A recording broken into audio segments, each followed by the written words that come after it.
is awesome. Did you make I that? gave myself a protein. Did you make the fruit salad? It's awesome. Fruit salad. It's delicious. Not as good as That strictly goes to- Clem's is awesome. Good morning, everyone. I morning. like the contract. Good morning. Yep, we're on. Good morning, residents of Litchfield, and welcome to the October 21st School Board Budget Review. I'd like to begin with the Pledge of Allegiance.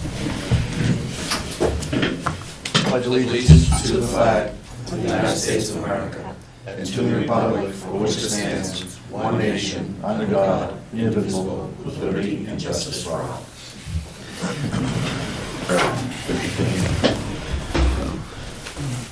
Again, good morning, everyone, and welcome to our budget presentation. I believe we're going to begin with the superintendent giving us an overview.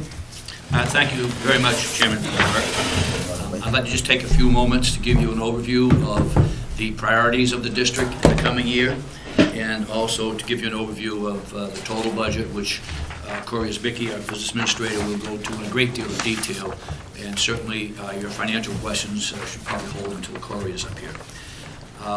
The coming year, we've worked very hard, we meaning all of the administrative team and the business administrator and superintendent, to put together a budget that, to be quite honest, is a very, very conservative budget.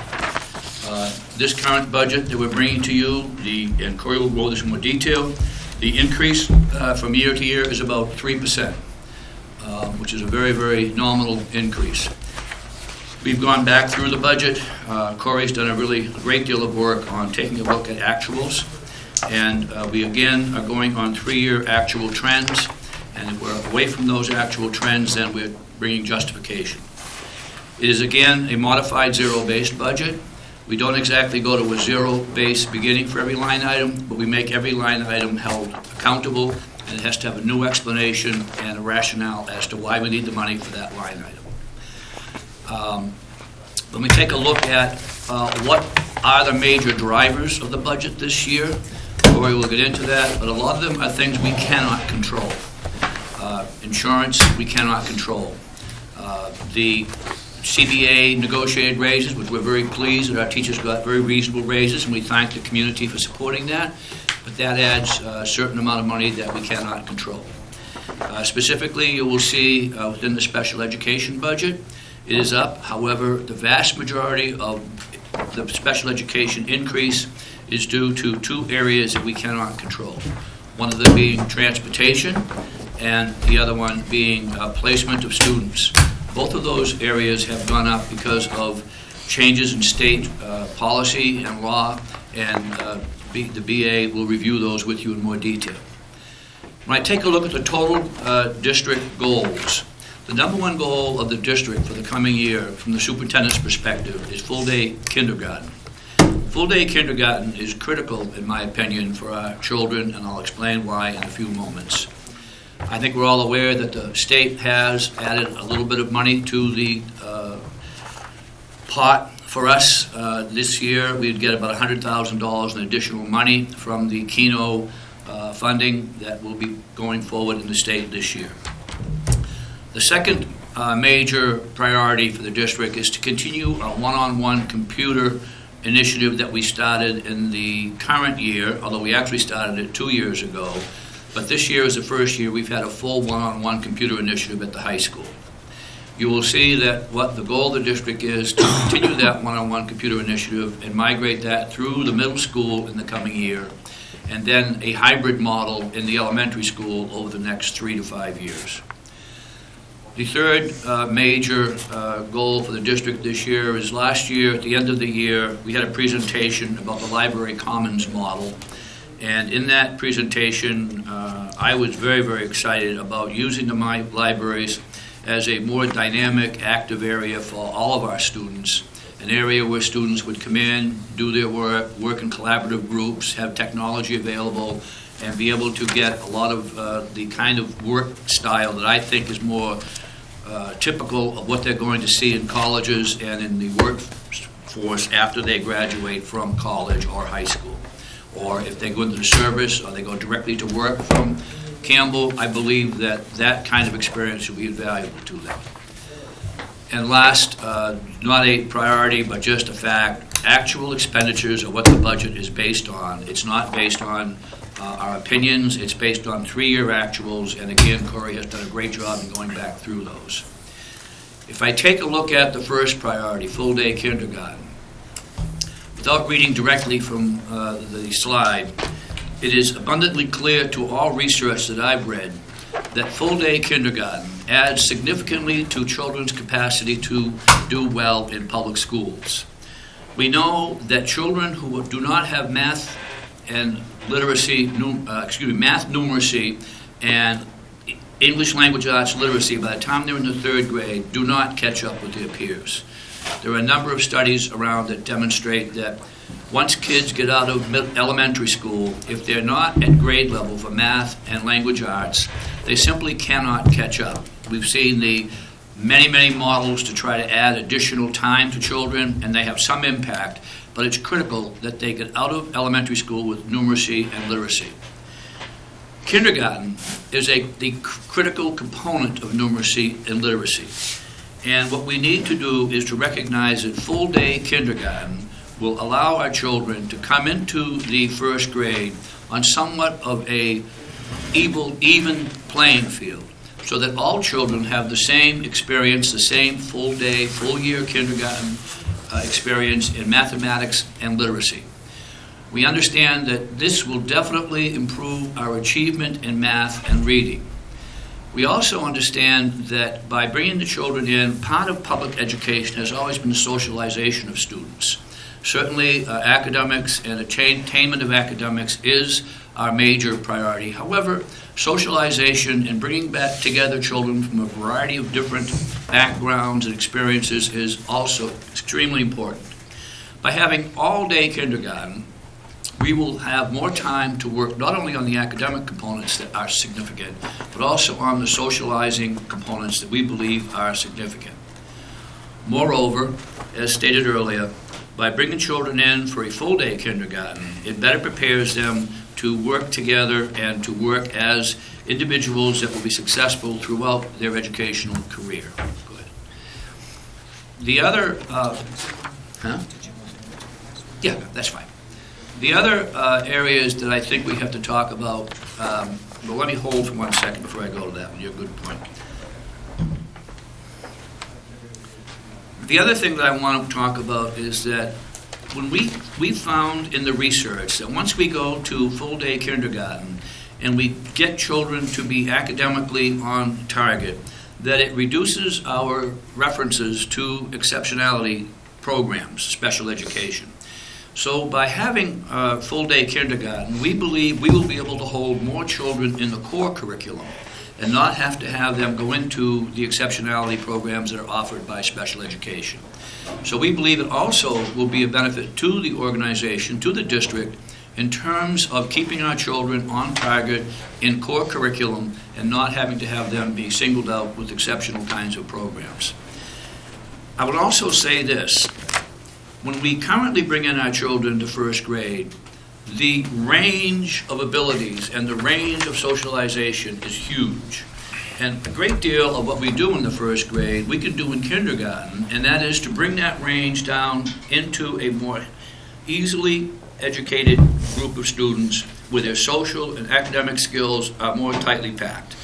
So I believe that full-day kindergarten offers us academic advantages, social advantages, emotional advantages, core curriculum advantages, and I think that we would definitely go forward with it. Now, the funding for the full-day kindergarten will be reviewed by the business administrator. However, I would start by saying this. We do recognize that in the district we have had some reduction in total population of students. And we anticipate that as we go through the next 6, 7, 8 years, we will continue to see some reduction in our population of students. As a response to that, in the current recommended budget, we will take 2 positions that are currently in the middle school and 1 position that is currently in the elementary school and migrate those positions into the kindergarten program. Thus, we will not need to look for any new monies to hire any teachers or paraeducators. We already have kindergarten, and we believe that we have the right to do that. Please, next slide.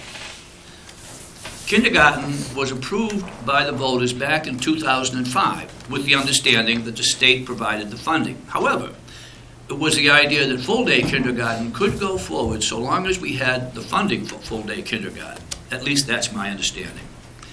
In the Town Capital Improvement Plan, if you review the Town Capital Improvement Plan, kindergarten classrooms, full-day kindergarten classrooms, are included in the Town Capital Improvement Plan. Now, candidly, there are many items in our town's capital improvement plan which have not been completed. But the job of a capital improvement plan is to provide the vision to the community for what the future should look like. So I believe that the town, both in its capital improvement plan and the voters' vote in 2005, have directed the district to provide a full-day kindergarten when the funding was available. And I would suggest to you that this year is the year that we should go forward. If we do the full-day kindergarten program, we would recommend that we start implementation next fall, September of next year, and that we would use the proceeds, obviously, from the Keno program to partially support this. So, in summary, I very strongly believe this is the top priority of the district, and I urge both the school board and the voters of the community to fully support this real critical program for our children. The next thing I would like to talk about is the one-on-one computing initiative. We, as a district, actually started discussing this 4 or 5 years ago. We started at the high school with a trial 2 years ago where we had some incoming freshmen. Last year we had freshmen and sophomores doing the one-on-one computer. Not all freshmen and sophomores, but a large percent, not a large population. This current year we have now got a computer for every student and every teacher in our high school, and we want to continue that program and migrate that program to the middle school for the start of next year, and then to the elementary school we want to migrate a hybrid model, and I'll explain what I mean by that in a moment. At Campbell High School, our experience this year, as reported by the administration, is very positive. We believe that both teachers and students are getting fully embedded into the one-on-one computer program. We do very much support the one-on-one computer program because we believe that when our children graduate from Campbell, again, be it to go to college, go to work, go into the military, go to work, I said, that they're going to have a great deal of computer skill to be successful.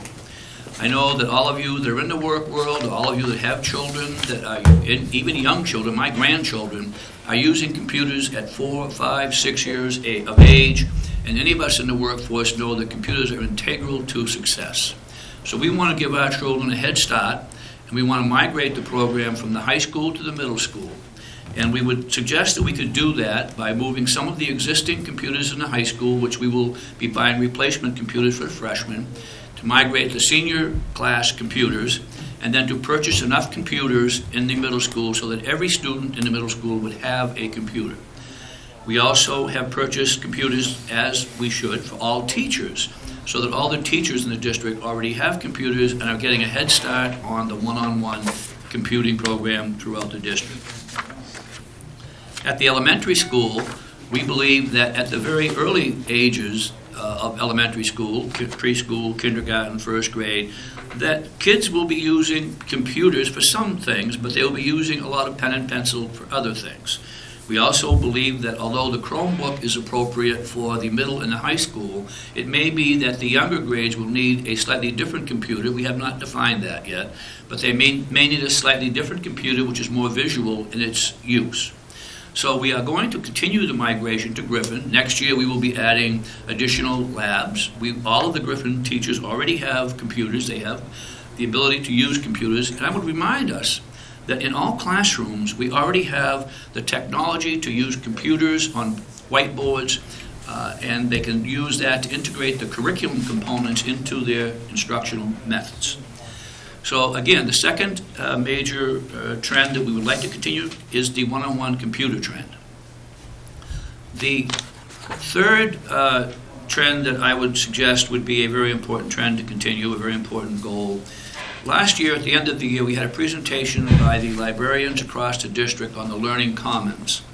And at the middle school, they have been linked to the Plymouth State University's expert on Learning Commons. and this current year have made significant changes in the physical structure of their library and in how they use the library so that they can move forward with the learning commons.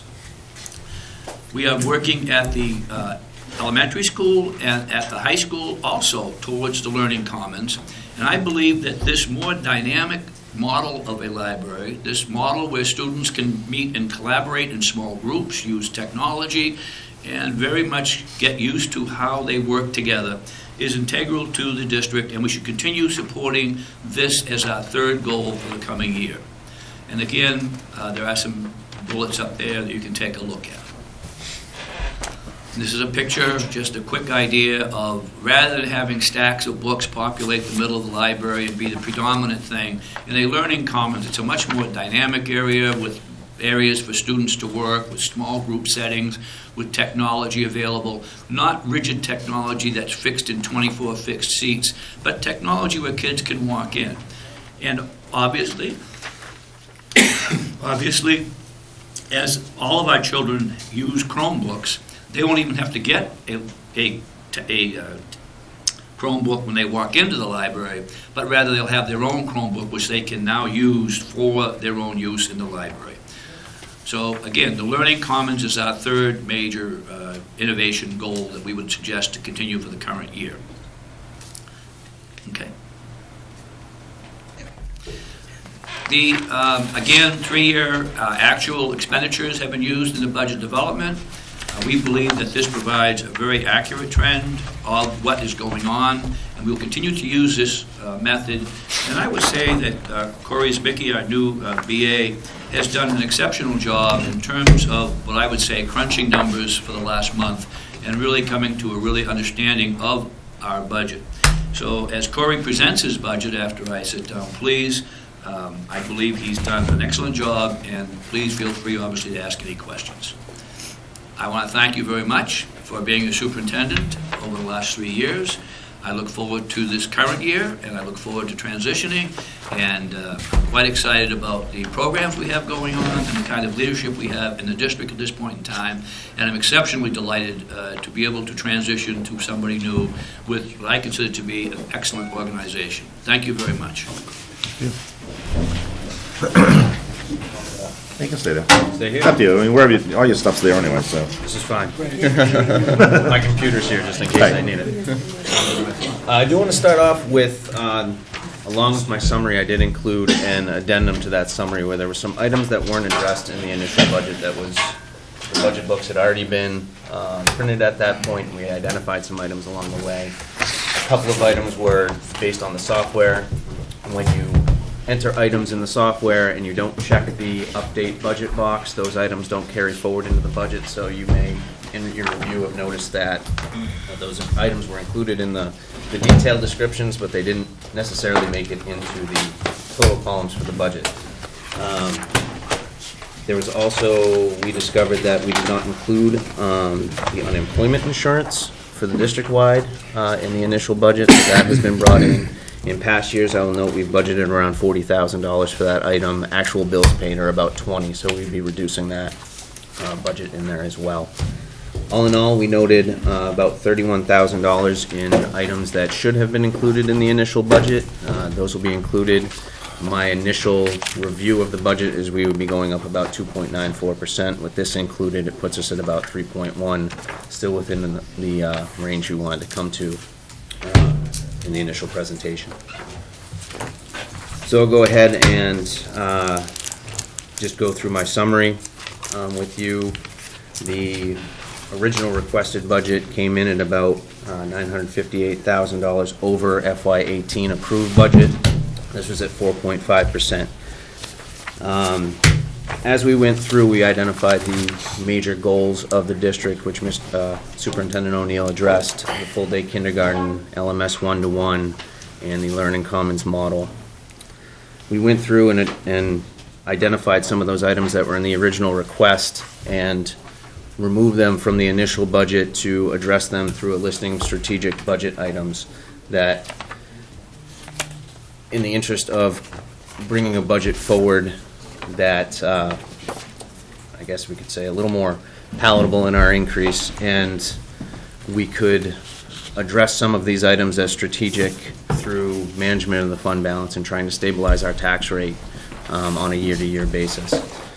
So that being said, I've provided a strategic list. If you would like to go through, after we go through the summary, those items that were removed totaled $62,000, and those included items for the LMS one-to-one and the Learning Commons model that we would like to put in there.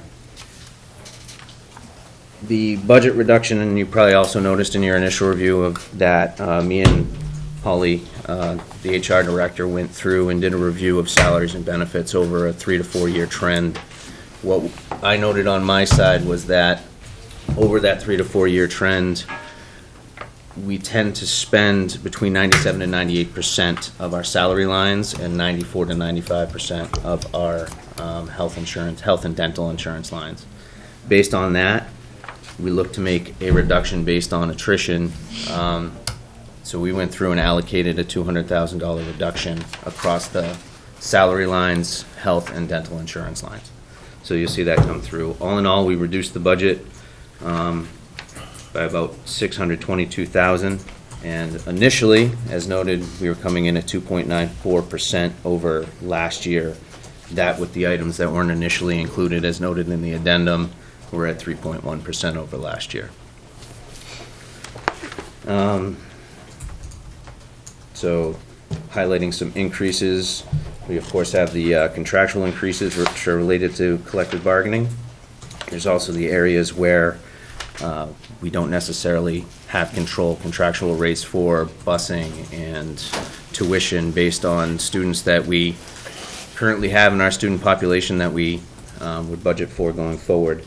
If you take those items that we can't necessarily control into account, those total $201,642, or 32.38% of our overall increase in the budget. The increase in items just within special ed, tuition, transportation, those items come up to about $175,000 of the special education budget. Those are non-controllables though, correct? Yeah, they're based on the daily rate, which actually the transportation rate went up $15 per day per bus for special ed and regular transportation. So there's a good increase going to that last year of the contract with that transportation provider. If you were to take those items out, those items that we can't control within special ed, the special ed budget is actually only going up about 2.5%. Overall, with those items in there, it's at about 17, but we have that 15% of items within there that we can't control. Identified within the budget are the one-year costs associated with the implementation of full-day kindergarten. These represent $181,000. These items may change as we get revised estimates coming in over the next couple weeks. We do have new quotes coming in from the general contractor that might have to be revised, as well as the cost of financing, what our actual payments are going to be for that modular classroom. And then I have an overview of, as we go through the departments, just kind of quick hit items. I provided cover sheets for each, which also illustrate these numbers. In SAU 27, we're going up $4,400. This is related mostly to conference and workshop reimbursement. With a new superintendent coming in, you might have more going to more regional and national conferences. That reimbursement money should be there. And as we're looking to hire a new superintendent, those are things that they would probably expect to see coming in as reimbursement for those such items. The school board had an overall decrease of $451. This partially is due to, I would recommend reducing the amount that we budget for audit services. I think after this year, we'll go out to bid for audit. I think we can get a more reasonable price on annual financial statement audit, based on my experience. We're currently paying about $15,000 to $16,000 for audit, and in my experience, that's a bit higher than we could find elsewhere. Within HR, and Holly will speak to this as well, there's a decrease of 17%, and this is based on reduction of the number of workshops and the advertising. Salaries and benefits, I went through the amount of the attrition reduction that we looked at. Technology, I know the question will come up where the technology budget is showing a significant increase from year to year. If you take into account the amount that was authorized by the school board at the end of last year to spend ahead, those items were reallocated out of his budget to other areas before that budget posted into our system. If we bring those items back in and do kind of more of a different view of what the budget was for FY18 going into FY19, his budget based on his 5-year plan is actually down about 3.8%. So he continues on with his plan, but it does show up in the budget because those items were reallocated to other areas in the FY18 budget. Curriculum, you see the same type of thing. If you put back in the items that were authorized for spend ahead, if you put those back into the FY18 budget, she's actually down about 7%. GMS, most of those increases that are showing on the cover sheet are due to the implementation of supplying the classrooms and getting those up and running and equipped. LMS, very minimal increase in operating budget of 0.24%. The high school is actually down about 2%. We've already gone through special services, what my overview of that would be with the cost that we can't control that would be going up in the 19 budget. The business office, there's a decrease of about $6,000. There's a couple things in here. There's a contract that we pay on an annual basis for the financial statements. It's an actuarial valuation that they calculate a number that goes onto our government-wide financial statements. The liability that shows up doesn't impact anything. It's a GASB standard. It's not necessary. I've had discussions with the auditors, and in my experience, there's a lot of districts that do not have that. That's about $7,500. That's not necessary to spend. So I would recommend removing that. Buildings and grounds, a lot of those increases are due to the implementation and construction around full-day kindergarten. If you remove those items, he's pretty much level funded throughout his budget. Dave's very good about doing that and tracking his budget throughout the year. And the food service department, there's actually a reduction of 1.3%. That's my general overview of the full budget as it comes in. If you have any questions of me or any questions as the department heads present their budgets, I'll be here to answer. Do I have any questions for Corey at this time? If not, then we'll go right into the high school. Good. Mr. Lonigan. Good morning. Good morning. Thanks for having me here. I'm going to give you a broad overview, and then if you have questions after that, we'll be happy to entertain those. Campbell High School is a small school, as we all know, 477 students plus or minus, with some big ideas about what education is for kids. We've entered a new age of education now, in particular with how we're using technology in the classroom. And I think that's reflected, number one, in terms of the one-to-one program that we have going on currently, but it also it reveals itself in our programming and what teachers are doing, and not just what students are doing with the technology. So I think it's important to keep that in mind as we sort of think about what Campbell is moving forward. A 2% decrease is kind of interesting in some ways, and it's reflected by a variety of different things happening in various areas of the school, and I'll talk a little bit about that as I move forward. But the one-to-one technology is the one thing that's really important to think about moving forward. And it gets reflected a little bit in terms of teachers and their interest in using more applications in their classrooms. Many of those are free. However, what I've seen a little bit this year is the teachers are moving towards apps that they have to pay for. So that's going to reflect a little bit in the budget as we go forward. It's not all Google Classrooms, but it's Flipgrid and it's Quizlet and Kia and some of those other programs. Some of those are available through the online textbooks that we have, some of those apps that students can work with and teachers can work with, but a number of them are going to, I think this is going to increase moving forward, is paying for applications that teachers are using in the classroom. And we see a little bit of that in the budget this year. A big thing is we're sort of moving away from textbooks. I anticipate having fewer, they're not going to go away, but fewer requests for textbook money. We have one that's in our business budget, which is the accounting textbook is about 11 years old, and it is dated in terms of much of the material in there, the websites and that type of stuff. But that does come with an online access as well, so there's a subscription to that. So we'll see more of the electronic and digital media for textbooks. One of the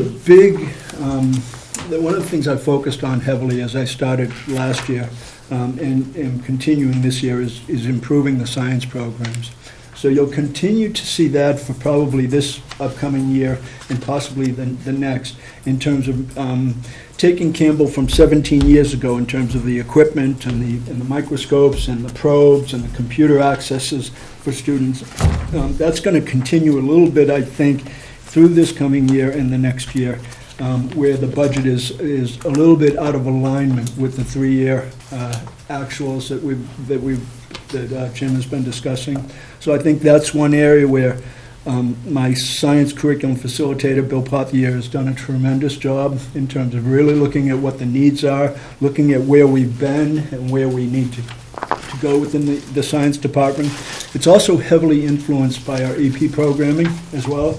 AP programs require lots of consumable materials, so those have increased over the past few years, but it also requires access to technology as well, and that's going to take a little bit of an emphasis in the budget as we move forward. We've seen a little bit fewer paper materials that departments are requesting, so as a result, the World Languages did away with the workbooks I've been using. A piece of that is because we have the one-to-one technology, and students can do a lot more of that materials online and through electronic media. So we've seen some of that. Another area where we've seen some challenges, and this goes back to, in some ways, a reference to science, but with the building being 17 years old, a lot of the equipment that we're working with is 17 years old. So there's some significant requests with respect to like locks and locker rooms. That's a $4,000 fee. We want to replace them in 1 year because if you replace them all at once, you only have 2 keys to manage those locks. If you do that over a period of 5 years, you end up with multiple different sets of keys. So we have locks, we have range hoods in family and consumer sciences. One of Lynn's concerns about those range hoods, one is that they're 17 years old. In your house, your range or your stove, you eventually have to replace them. Here we're talking about things that are handled by students on a daily basis. And the other piece to that is that they're a bit of a risk. They have sharp corners on them. She wants something for the tall guys like she has in her classroom. Like me, you walk in there, you're not careful, you're banging your head into these sharp edges on those things. We had a laminator, $2,000 laminator. It went a year and a half ago when I first started here. It hasn't been replaced, and teachers use lamination materials in the classrooms oftentimes. We have mannequins in PE. We have mannequins which are now out of date because with technology, the new mannequins, when they're doing CPR and first aid, they actually can track how well you're doing the pushes and the compressions and those things. We have materials in the tech ed classrooms, large item materials like a spindle sander, and a 24-inch printer. Our printer in our tech ed classrooms is about 7 years old, and we know printers and how long they last. We're about at the life limit of that printer. Our spindle sander went last year. It is not repairable. It would cost more to repair it than it is to replace it. Our music department, piano, we now have strings that can't be tuned, so we now have a board that is broken. It is time to replace that. The interesting thing on a number of these is they're not having a significant impact on the budgets because people have been good about sort of looking at their other resources and seeing what they can limit and what they can take out. So in some of these cases, the impact has been negligible. We just talked about one-to-one technology. We do have a request in tech ed for some tablets, which they'd like to use in courses, because the Chromebooks, the one thing you can't do is program apps in them. That's my understanding. So they need the tablets so students can learn how to program apps. So there's a plan to move forward to get tablets into those ICT pathways so that students can do more of the programs on apps. Is that is that one of the classes? Is it one of the That's in classes? particular in the computer programming classes, so the ICT pathways and possibly the computer science one, computer science two. Yep. The vocational students, we have fewer anticipated students going out to vocational programs this year. That's in some ways disappointing to me. I like vocational programs, and I think in small schools, you want to make sure students have access to some of those other programs. We simply have fewer numbers, so anticipating a little less cost on that and a little less cost on the vocational transportation as well. In terms of counseling department, we've got a little bit of a thing we're interested in pursuing, which is when we look at sort of how we assess students and how we do that over years, it's challenging for us to sort of look at some firm assessments on that. And one of the things we'd like to do is to go to the PSAT 8-9, which allows us to assess our freshmen as well as our sophomores, and then our juniors with the state assessment, which is the SAT, which would allow us to take a look at some consistent data from one consistent source and have a sense of how our students are on that assessment, as well as the NEWA and some of the other things we do. But this would allow us over 3 years to have some decent information on students. I'm not a huge fan of assessments and sort of the time it takes out of the day, but we're talking about 1 day for freshmen, 1 day for sophomores, 1 day for juniors, and we do it for most of the sophomores. Most of them take the PSAT anyway. This would allow us to do it for all 3 grades. So that's a little uptick there, and yeah, go ahead. Would that also, would that replace the SBAC or be in addition to the SBAC? We don't do the SBAC at the We high don't do school. the SBAC No, for we do grade 11? the SAT, we do the MAPS and NEWA, sort of 9th and 10th grade. Okay. And then they do the kneecap science for junior Okay. year. So Yeah. SBAC is 3 to 8? It's, it's up to 8th grade, correct. Sorry about that. It's not done at the high No, school. they just changed it last year. Okay, Yeah, yep. nobody told me. And then one other thing, well, actually, a couple of other things I'd like to sort of give you an overview on. As Jim alluded to earlier, the Learning Commons, we're looking at more digital things in there as well, but we're also looking at sort of the space, and we've got lots of bookshelves, and I'm an former English teacher. I love books, but at the same time, you want places for students to collaborate and to work together. And our students, actually, there's a lot of that occurs there, but I think we have to look at how do we set up that space. So there's some of that's part of that strategic stuff that Corey was talking about. And a couple of final things. We are in the last stages of NEASC for this accreditation cycle, so those have decreased some of our costs looking out. That increased our copying and our conferences and workshops and those fees significantly. So that'll take a little bit of stress off. And one final thing is in terms of athletics is with lacrosse now being a school program, that jumps up your athletic costs, both in terms of what you have to pay for the supplies and medical and all those other things for lacrosse, but then you also have transportation for it as well. So that jumped up a little bit as well. So at this point, I've given you sort of the broad general view. If you have specific questions, I'd be more than happy to have that conversation. Why don't we just do it like, I know you're probably at a point, but why don't we just go page for page if anyone has any questions? Just as easy.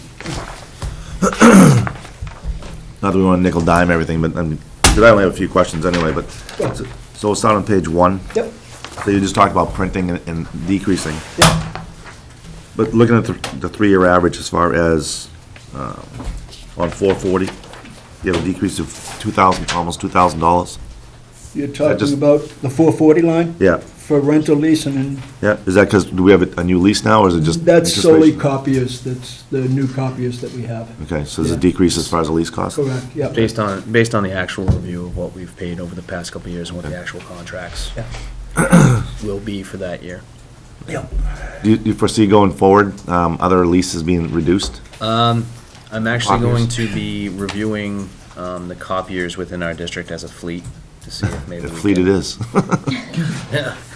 Well, yeah, but you can negotiate contracts where they can address all of your copier needs throughout the district and get everything on the same schedule for Yeah. replacement and such. But that's a big savings just in 1 year, $2,000.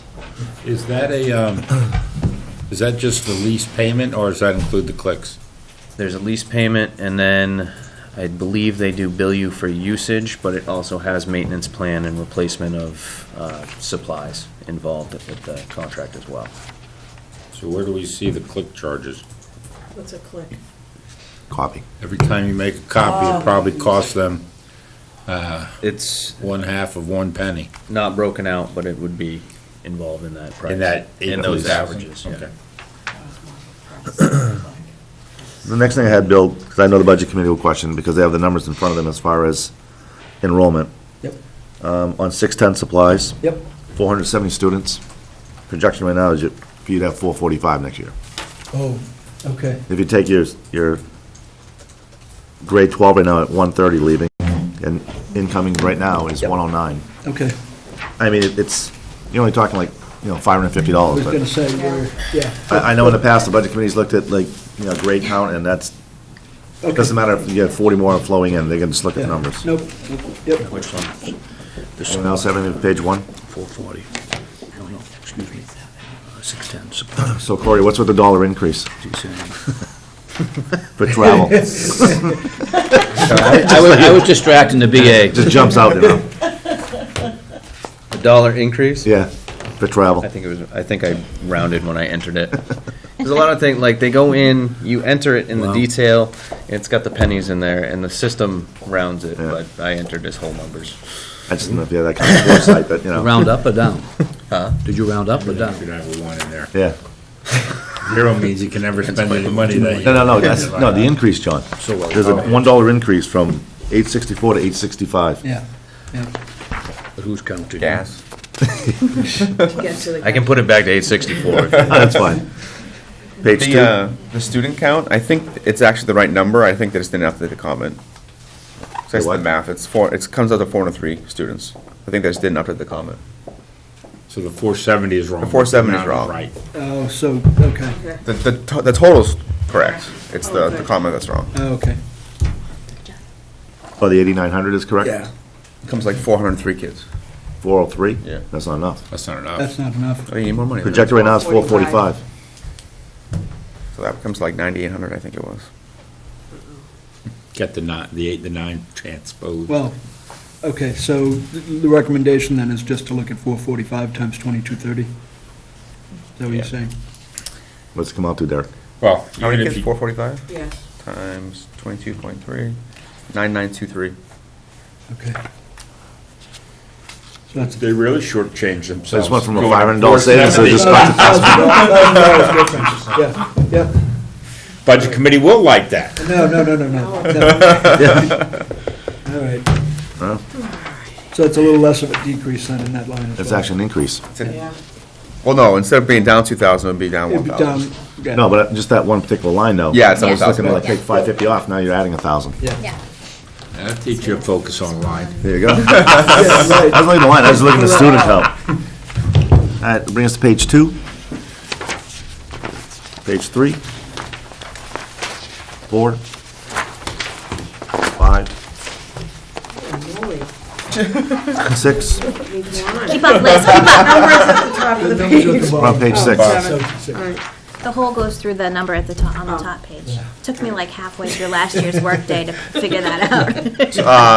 430 on page 6. Yep. So we are still doing the ropes course inspection, right? Everything. Yes. Something else is being reduced to Yeah. 2,200? We're still Okay. using it, and so we still do, we budgeted in the 900 Okay. for the inspection, so we still use it. It's still unclear as to whose real responsibility that is over there and that relationship, but yeah, but we've also decreased the supplies on that because we replaced a number of things. Is the confusion that it belongs to the rec department or Yeah. that it belongs to the high school? Yeah, that's a conversation we had last year. Right, it belongs to the rec department, but we utilize it, we pay for the annual inspection, and we have the equipment here. So we update the equipment every 7 years or so, I think is. I think that's fair enough. I mean, they can, Right. Yeah. gonna have to pay for it anyway, so, you know. I wonder Same what- pocket. Whose budget, you know? There's no line out, oh, are we on 8 now? If you have something beforehand. There's no line item for the mannequins, did you not want them replaced? No, if you look at halfway down on 738, you'll see Little Annie CPR mannequins 4-pack, and then below that you'll see $1,000. 4-pack. Oh, Yep. upgraded to Yeah. guidelines? Yes, it's the NAPER and the guidelines that Shannon uses. They are moving towards these mannequins that you can attach sensors to determine how well you're doing the compressions and the work that you're doing with them and the breathing and those things. So they have names now, Little you Annies know, instead of mannequins. So if you're having to replace locks in the locker rooms, Yep. Have that. how are the locks in the regular lockers doing? I should tell you the truth, that did not get brought up, John, and it's something I can look at. One of the challenges in a locker room is you go in there, and how do kids open their lockers? Sometimes, bam, they smack it down and they break the cylinder and whatnot. So that's one of the things we've seen with those. The locks on the lockers are actually built into the locker itself, Yeah. so you don't have that abuse that happens to locker room lockers. Yeah. So again, just for clarification for numbers, Yeah. again, we're talking 445 students. They each have 2 lockers. This is to replace all the lockers, and there's 2 sets of lockers, one in the team rooms. I know we're talking Lock- 800 for 400-something students. 400 Multiple locker rooms. So you have boys, 2 locker rooms for boys, the team lockers, and the Yes. PE student lockers, and then girls' lockers and the girls' team lockers as well. So numbers I was given by Shannon, I'm assuming, I went under the assumption they were accurate. I didn't actually go through and count them all. I can actually ask her about that. But yeah, like the football players have a football locker, and then they have a gym locker, right? Yes, So, yeah, correct. 2 lockers. Yeah. Yeah, but it's almost like double the student population, that's what I was asking. Yeah, and that, Well, you school's know, probably built for more than 400 kids, though, right? but how many students actually use the locker with the sports teams? I know football probably does, but They all probably do. They all, Yeah, they all do. It's one of those things, though, it's less expensive, like you said, like, you only deal with 1 key, whatever, and it's like, it's, It's absolutely. you start going through like multiples, it's like, it's a headache. Correct. You do them all at once, it's the same key attached to those locks. If you try to do it over a 5-year period and do 80 a year or whatever it might be, you end up with different master keys to those locks. It doesn't make a whole lot of sense. Page 9, I can't believe this line item is still on here. Oh. I can't. We bought them last year with money. What is that? Reality babies. Reality babies. how many did you buy? As many as they wanted. I said, just take it off the list, just be done with it. Get them buying every year. Why do you hate babies? I don't like reality babies. I'm not a big fan of little ones, but I know at the end, we I know that's bought, been on for a long time. no, we bought them last year. So you bought the 20 they wanted? Whatever they wanted, we bought them. weren't 20 No, babies. That was like no 4 or way. something. I think they're 6. 2. They 2 or only 4. bought 2. I don't know what it They bought was. two, she I just wants know one. that I said that we wanted to see Their it goal again. is to Right? put one, No. their goal is to have each student, They're No. more Have one. annoying than real babies, that's all I'm gonna say. you know, that's the idea. Nothing for nothing. Trying to encourage them to realize the painful process this is. I'll also say that we birth found control, fewer right? flower babies at the end of the school year in lockers. Well, I can say it now because Jamie is graduating off to college, but she lost her flower baby and couldn't find it for her. Even though she named it, but she couldn't find it. That was not a good thing, I don't believe. A few weeks later, it showed up. Heard it so. crying all the time. Yeah, They must have an app for your Dad, phone. I like, lost duct your tape the baby granddaughter, flower, you know right? where I can find her. Tamagotchi. Lynn's goal is to have more available to students and to have them have a more realistic experience. And you know offhand right now how many she does have? Because like I said, I know no, more She than has that. 4? It says in here she has 4, she just wants 2 more. Yeah. Oh, Get a field trip to the room and see how many babies are in there. I'm pretty sure we bought her 4 last year. All right, page 10, Baby stick. 11, 12.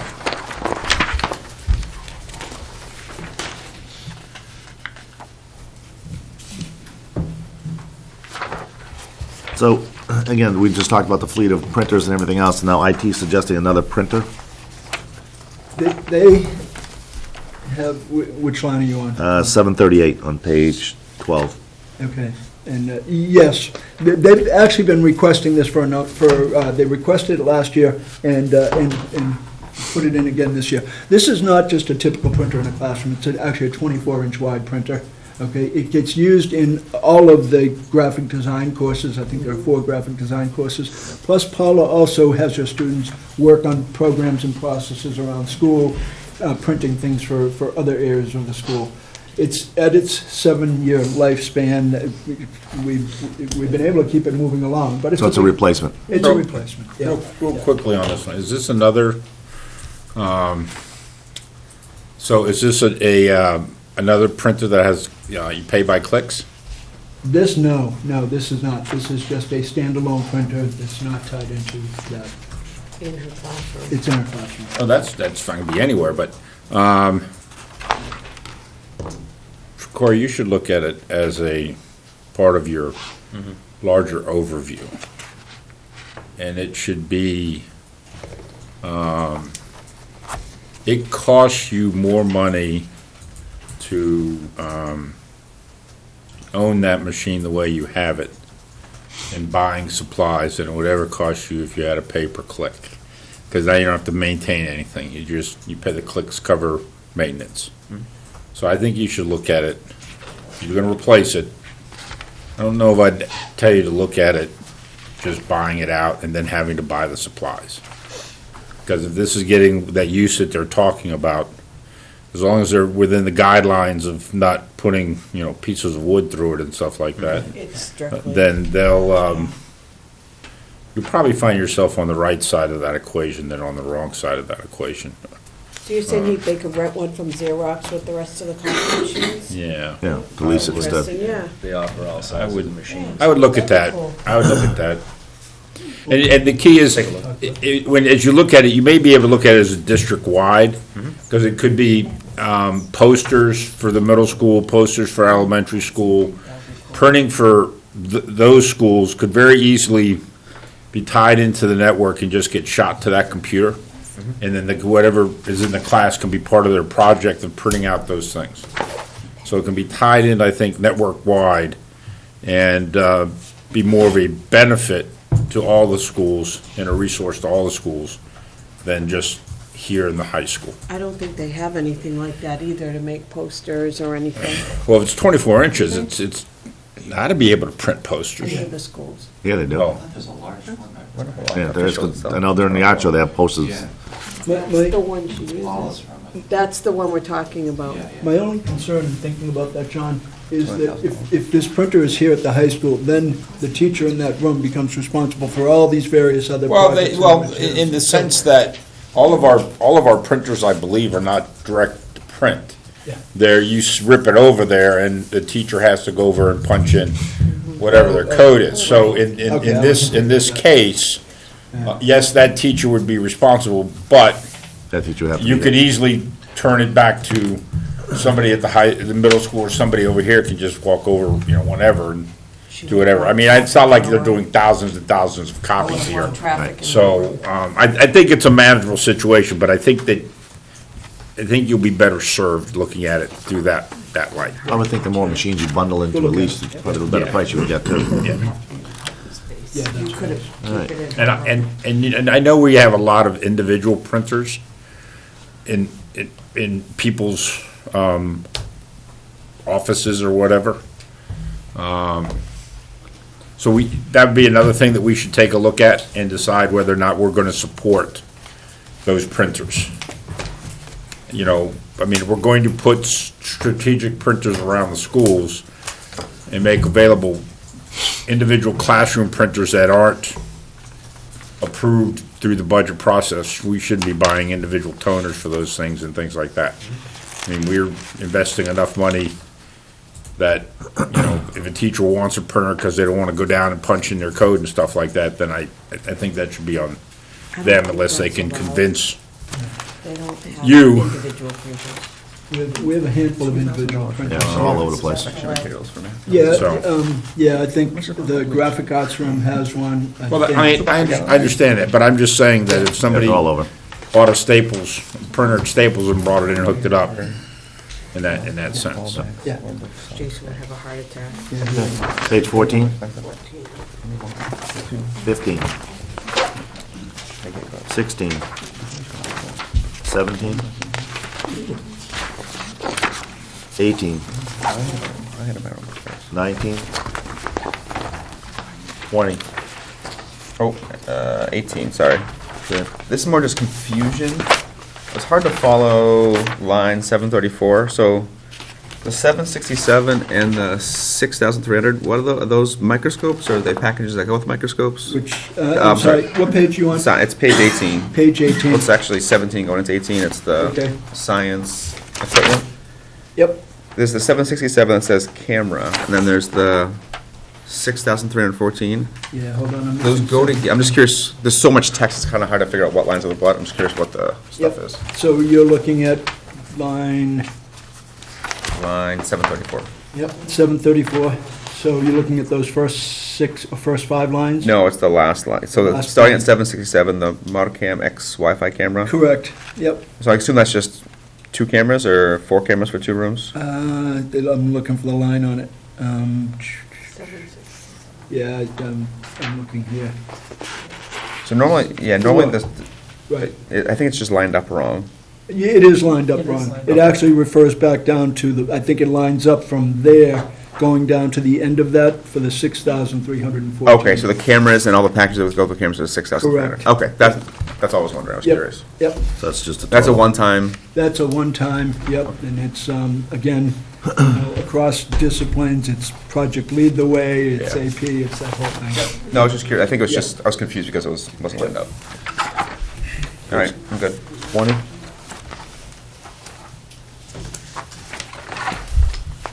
21? Okay, I have a question there. Me too. Line 734, That's mine. The Samsungs? the Samsungs. Yes. So, we build apps at LMS without a lot of fanfare. They all have Chromebooks. Why do we need Galaxy tabs? That, according to the explanation from Sean, doing the programming that he wants to do for apps on the Chromebooks is not possible, which is why he was putting in for these Samsung tablets. So I think before, I think that, I think there needs to be a little bit more work on that one, because we listened Well, Jason will be here later. to We can have the high Jason. school and stuff, I mean, the middle school, and the success that they've had. And I'm not there with just saying the Chromebooks won't work. Yeah. Chromebooks So definitely if won't Jason can, They won't work? The Chromebooks won't work, because they're talking about building an app on the Droid platform. The Chromebooks don't run Android, they run the Chrome OS. But to that point, how did Robin get all of her Galaxies? Did she just I like think- get donated, or she buy them? Because she's got a whole bunch of them. That was through, do you want me to step up to the mic? Yeah, That was we'll through just talk Project about Lead the Way. One of the newest modules was, it was all part of that. Oh, so we bought all those? Yeah. Because she's got like probably 10 to 15 of them, I bet. She got some Yeah, some of Kindle that was- Fires to work too. Some of that was Dr. Dion through a grant. Yeah, Oh, okay. yeah. I mean, last year, she sent out an email, Yeah, Kindle Fires for, $90. Yeah. yeah, Or $79 or something. yeah. And a lot of students bought them, and we were one of them. And, Yeah. Kylie designed a lot of her stuff right on her Kindle Fire. Okay. And that was a lot less expensive than Yeah, you can do better than It's that. a- 160. But that's It depends too how he's actually building them. In the middle school, they're using that MIT App Lab, which is kind of like the building block stuff, which works fine around the Kindle Fire. If they're like actually doing Droid development, it might be a little bit more complex, but I don't know what they're doing. So there's a need for this product if you're doing, If they're doing real app development, they would definitely need these. And I mean, you're looking at $250 a piece, which for a Not much. tablet is not that much, yeah. But we probably want more information on what they're actually building. well, I'm sure we can ask, like I said, Jason should be here for IT, so we can ask him later on. Okay, and I'll talk with Sean about that and see what they're actually doing Okay. as well. 22? I can't believe they can't design apps. They need to be able to design apps. Yeah. In this day and age, our kids need to. I'm guessing those do classes that. don't use the Chromebooks either. They probably have like real Windows PC with like programming tools on it. Yeah. 23?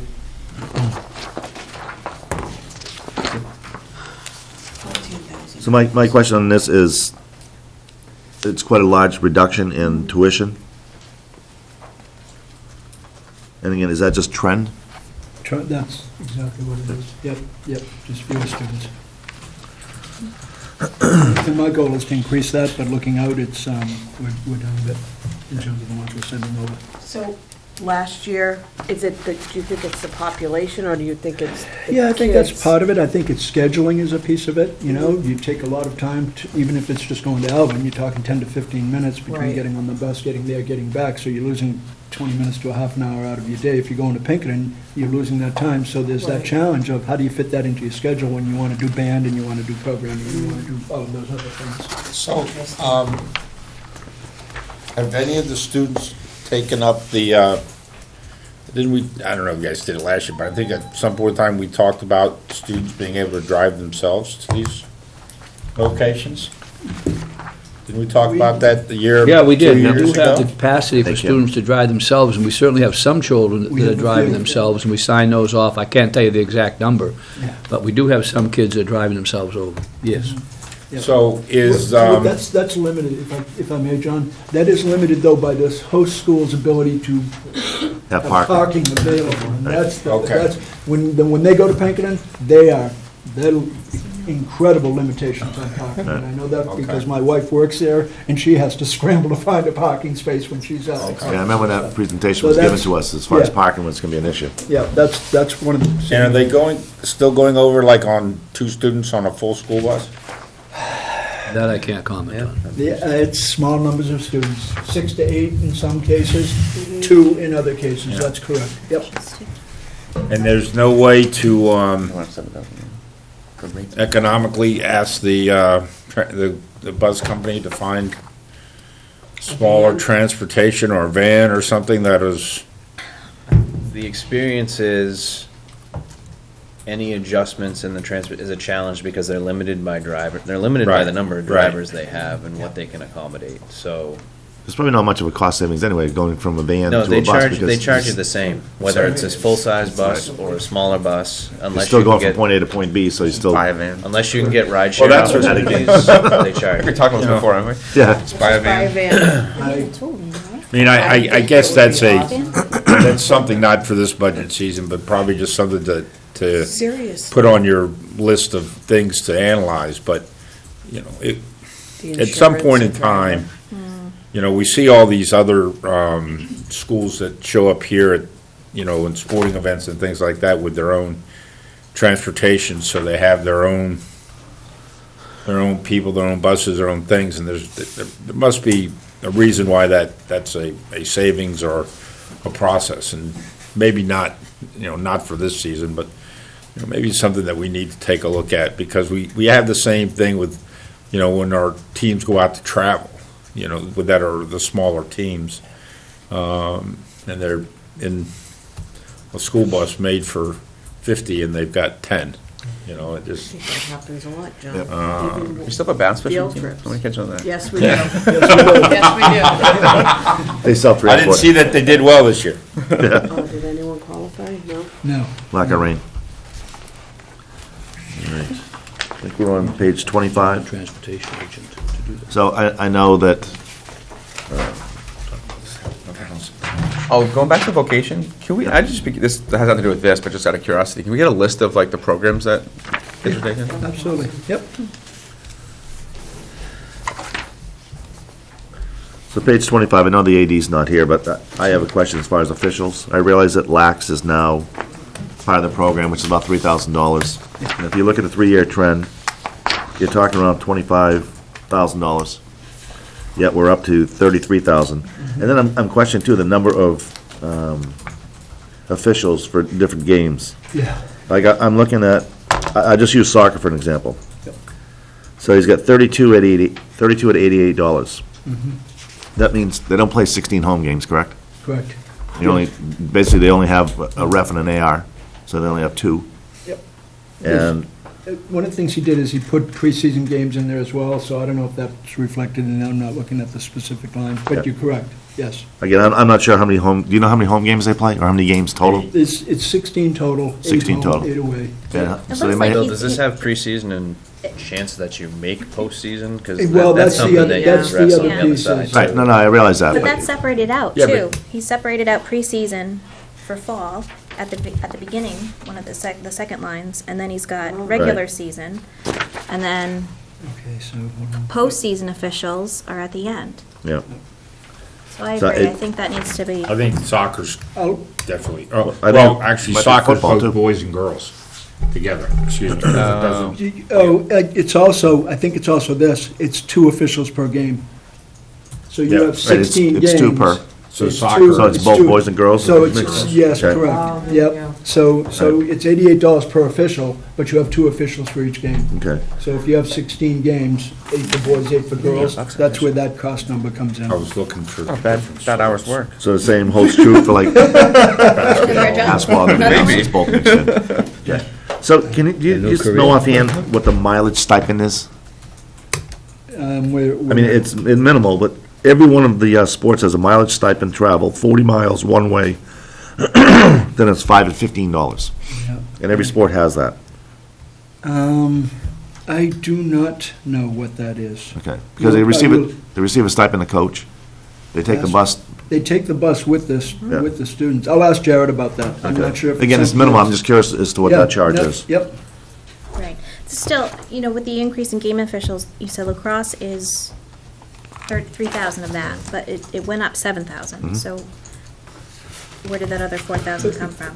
A piece of that is that the preseason games weren't in the budget previously. Okay. So they actually did them out of self, I forget, but it wasn't in this budget. And I look back actually at last year's budget, the Okay. preseason games weren't in there. So there's $2,000 of that Yeah. in there. And I'm not certain of the total numbers. Jared is away at a family thing today. Yeah. I think there's a piece of this which is expected increases in game officials. I can't, however, answer to. But he's projecting $88 already Yeah, on some of them, so he must have, what the numbers are gonna be. right. So if you can just ask, I mean, it's like $3,000 or $4,000 we're looking for clarification on the Right, increase. Okay, all right. I'll talk with him about that and get answers and respond back to you. 26? 27? I have a question on 27. Mm-hmm. $5,000 for, is this baseball? Balls, gloves, socks? football. It's football? That's football. Wow. Yeah, Missing a lot though. But I mean, Yeah. soccer too, $3,000 for mouth guards, ball bags. It's just everything, he just puts it in, it's like, he Yeah. just Yeah. throws just it everything all you in get as there. far as equipment. Yep, I'm off We the pay, do we buy mouth guards and all. guards? Yeah. Like LMS has to buy their own mouth guards. They buy mouth guards, but, I mean, the kids don't use them because they buy their own, Yeah. but they do supply them.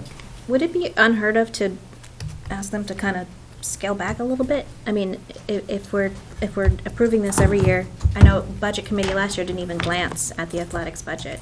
Can we rein them in a little? Is that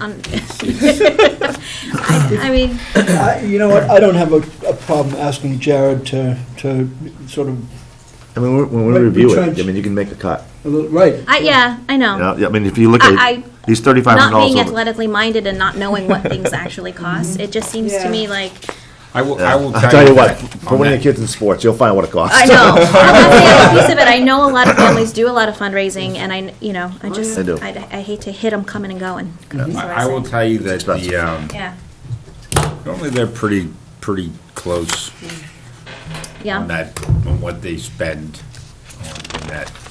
I mean, I don't, like, if you take a look at, Corey, you must have numbers on that, right? 17, What the- athletics actually spends as opposed to what they budget?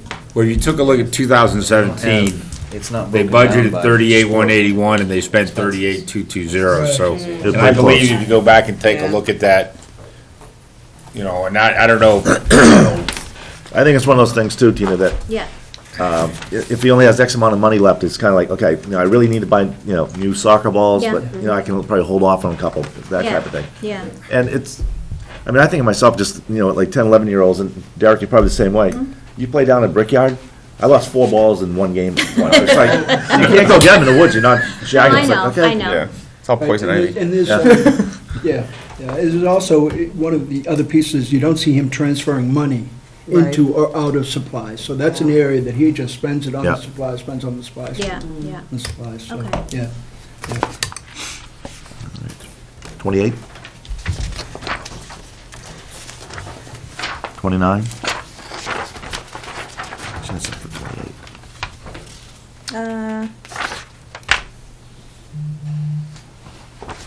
Oh, Is the, back on to page 28, Yeah, software it's 650. Yeah, Is that the, that's the concussion? There's two Protocol? pieces, well, multiple pieces. One is the concussion, right, which is the impact testing that we Yeah. do. Another is this Huddle, which is an online film review of games, and they use this, primarily they've used it in football and basketball, but now they're using it in soccer, they can use it in lacrosse. His goal was to get it available to all the teams so that they all could see. And it also allows them the ability to share with other schools their sort of their game film and things like that. So it's, I know they use it a lot in football. Yeah, football they use it. And the kids use it all, use it, yeah. Game films for footballs. yep. Most Monday morning, Monday afternoon, Yes. hour long, or hour and a half long, depending on how well you played on for the weekend. Yeah. They go into the auditorium, they set up the projector, and they're sitting there reviewing. That's when the coach keeps going back. Yeah. John, did you see what you did wrong here? You get it? 29? Memories. Bass fishing. There's Down your towards the bass bottom. fishing. We had him, oh, yeah, $1. it's all looking good. I'll get that up and going, I'll tell you what it's there. Page 30? Be a first state champion bass fisher. Oh, don't tell Scott, we'll have a boat in the driveway by the end of the day. And I take it the increase on page 30 for the SATs because the state was paid for it last year? The state is still paying for it. The increase here is because of the PSAT 8-9 that we're looking at doing. Okay. Okay, so we'd be testing those additional kids, so we'd have a standard assessment across 3 grades. So, my question here is, you have these amounts, but I believe my son just took the PSAT test, and I think you guys charged him $25. That's what he's telling It you. may have for that, yeah, it may have. So you made an extra $10 off all did the we? all the sophomores that took the test. Nice. Good management. Well, John, I think that's just your son saying it was $25. He's a day late all the time. It's Chromebooks, it's PSATs. Yeah. yeah. 31? 32? 33?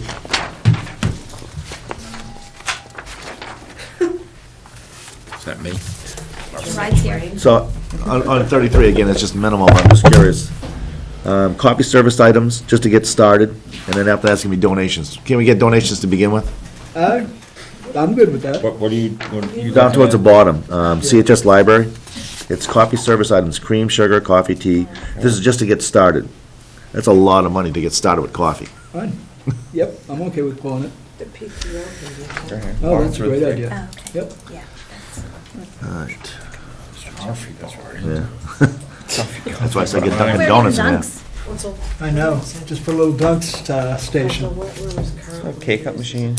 So that library, that copier that you see there in the library, Yeah. again, that's another one where, got a lot of money in supplies, probably not on a, definitely not on a lease, or maybe it is on a lease. Japanese 1,000 years old.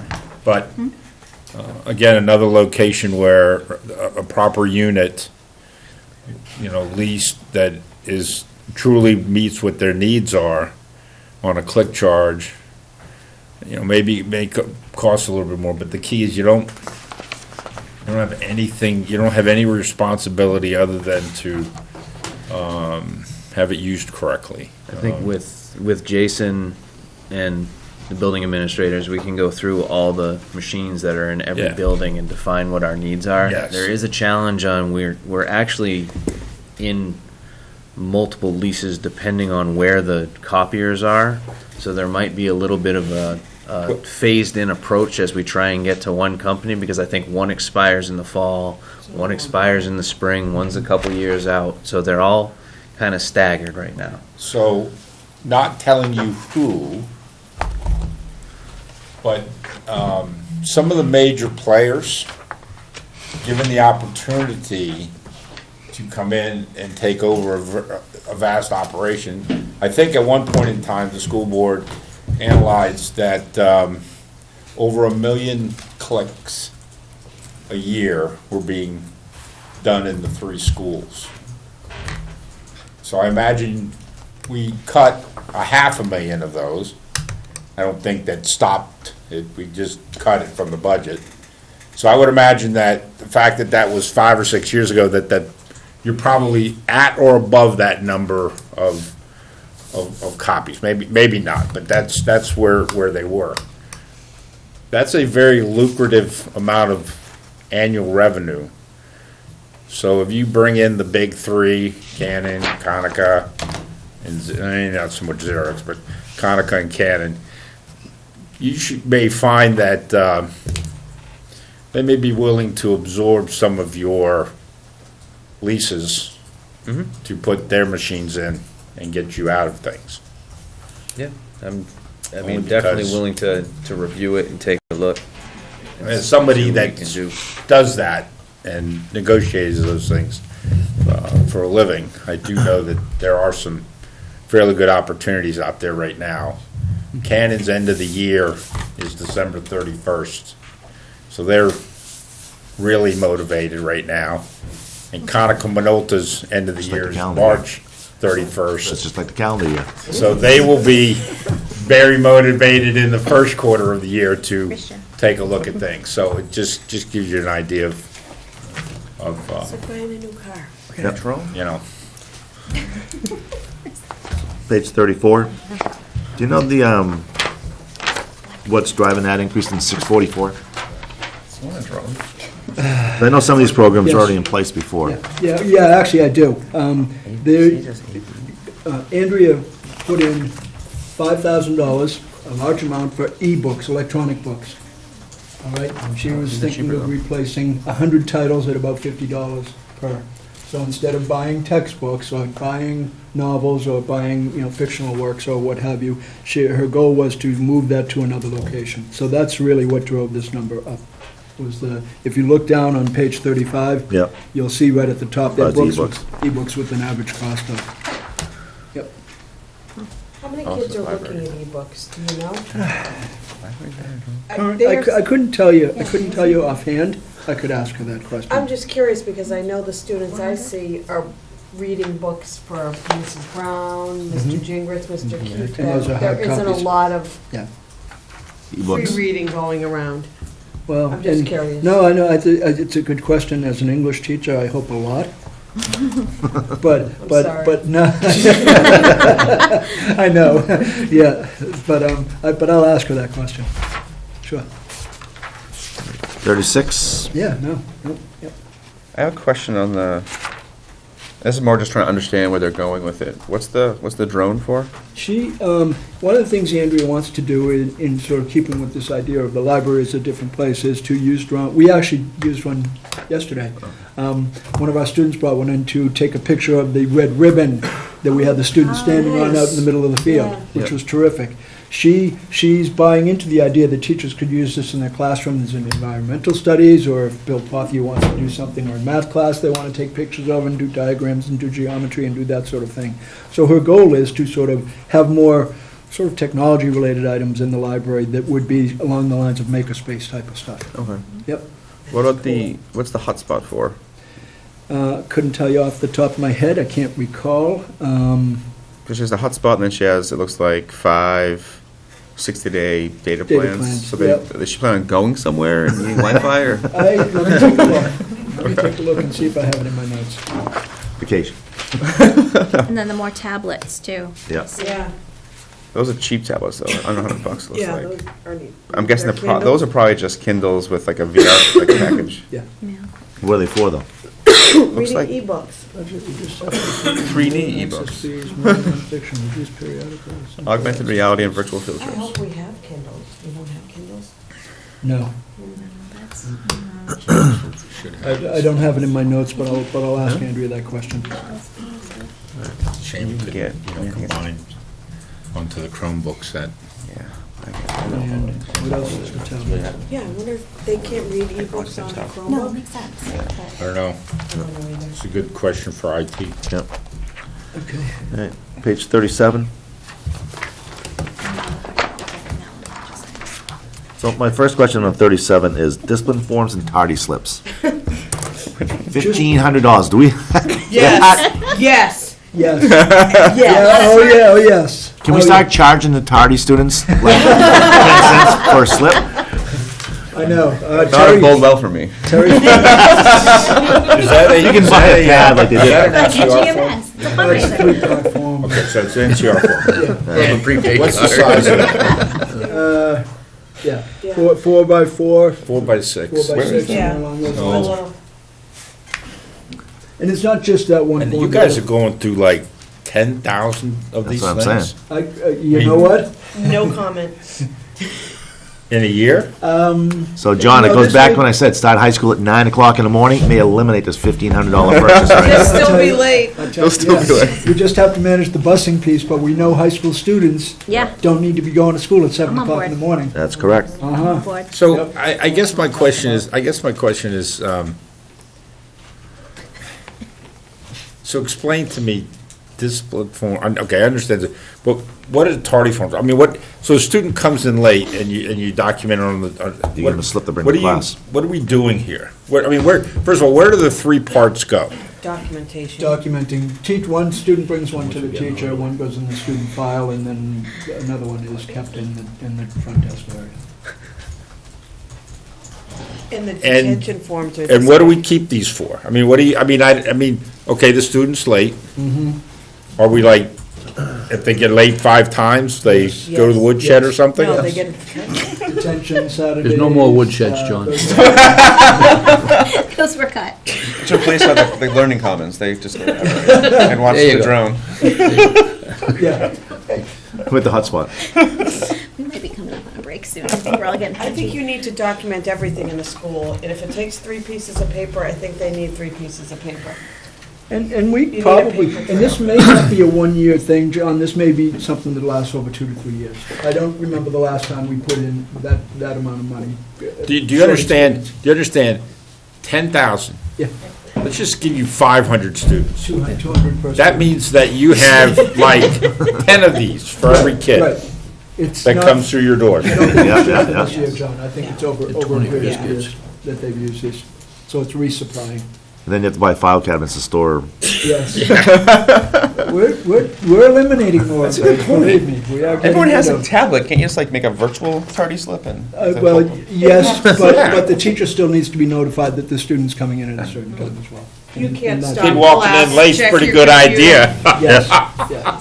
But they need proof So, I that mean- they've been to the That they've office, sit- that- and right. here you go. Well, they can't get in the door.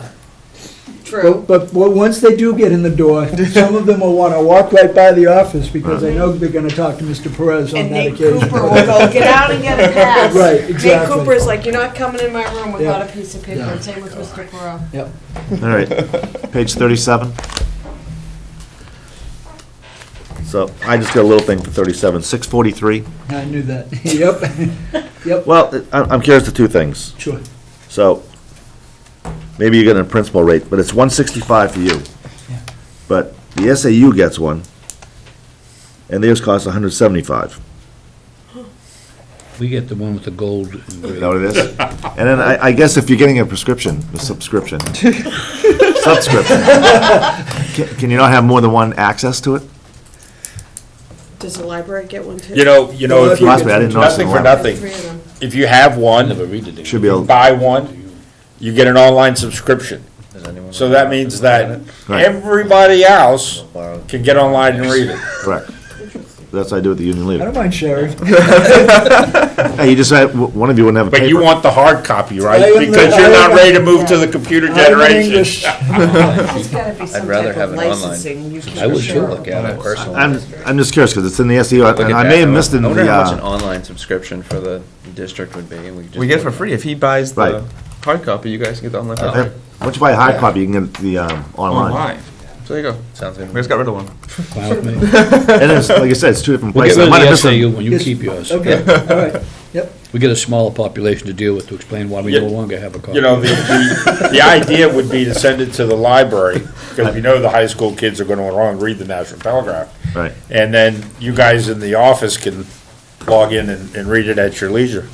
It'd be nice to have online, though. I would agree with that. And I wonder if I missed in the library, because I know in the Don't past, remember she's the gotten last time 3 I different opened a newspaper.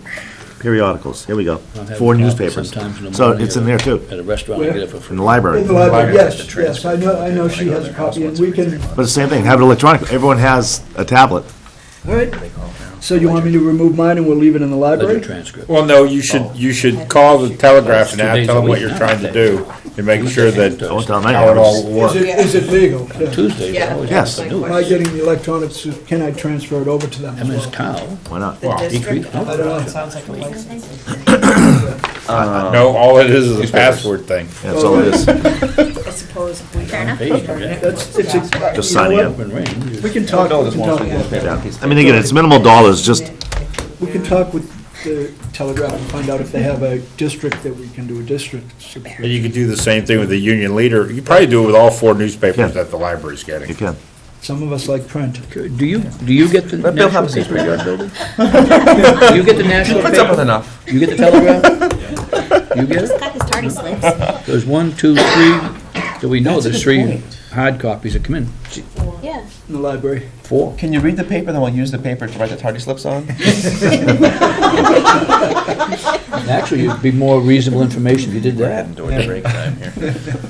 Or We are just make really gonna them, be here, we're gonna be here till about Behind 3. if they're tardy, just make them sit there and read the love you paper guys. for 15 or 20 Let's get minutes. That outta may here. fix We the have like 1 problem. page left, 2 pages left. We'll look at it. We're getting behind it, we're way ahead, now we're getting behind it. If they get hooked up on babies and newspapers. Every time, babies and newspapers. Brian Yep. hates babies. And batteries, wait till And batteries come out. Page 38. 39. I have a question on 39. Yep. The principal's awards and engraving, the ones out in the hallway, Yep. did Sherry leave the names of all those people that need to go on them? They haven't been updated in a while, Okay, I will find out. because it might be more, just Okay. because those people earn those awards Yeah. and they need to be recognized in the Yep. date. You're And it was correct. probably They're an not- They haven't been oversight. updated before I came here. Exactly, They this were- is- they were- yeah. I think we can go back to 2014 or 13 on some of them. The Yep. gatekeepers come in. Okay. Yes, correct, we have a new gatekeeper. Yep. Page 40. 41. And 42. Transportation, $11,000. Well, like $9,000 is lax. Is that all? $9,000 was lacrosse. Yeah, 9,200 was lacrosse, The rest was probably just contract. the right? increase in the contract. Are you talking about the Transportation. co-curricular? Yeah. That's- No, it's our sports. Oh, okay, all right, I'm sorry. I was looking at the co-curricular Yeah. transportation. The biggest chunk. Yeah, that only went up And the 10%. increase in contract.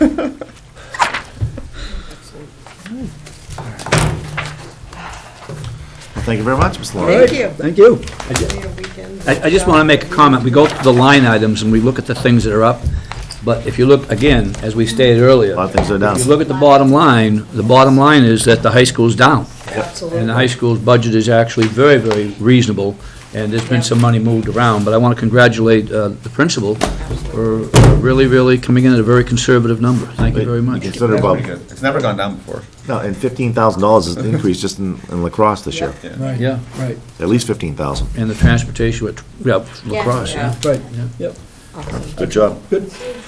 I'll let, Yeah, I'm gonna follow you.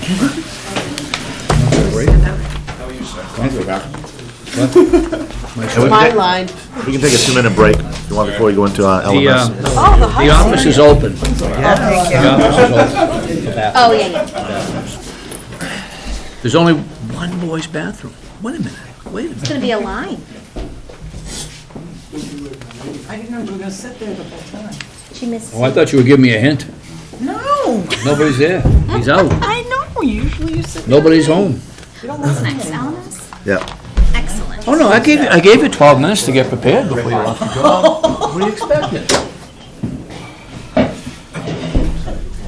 Do you want a refill on your coffee? Whole bowls here. Might be arbitrary and capricious. Oh, thank You like my fruit salad? It's wonderful. Great. you. Some water.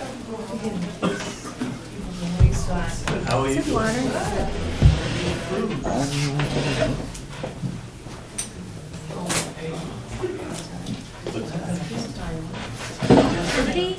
I have my alarm set for 5. I'm gonna get.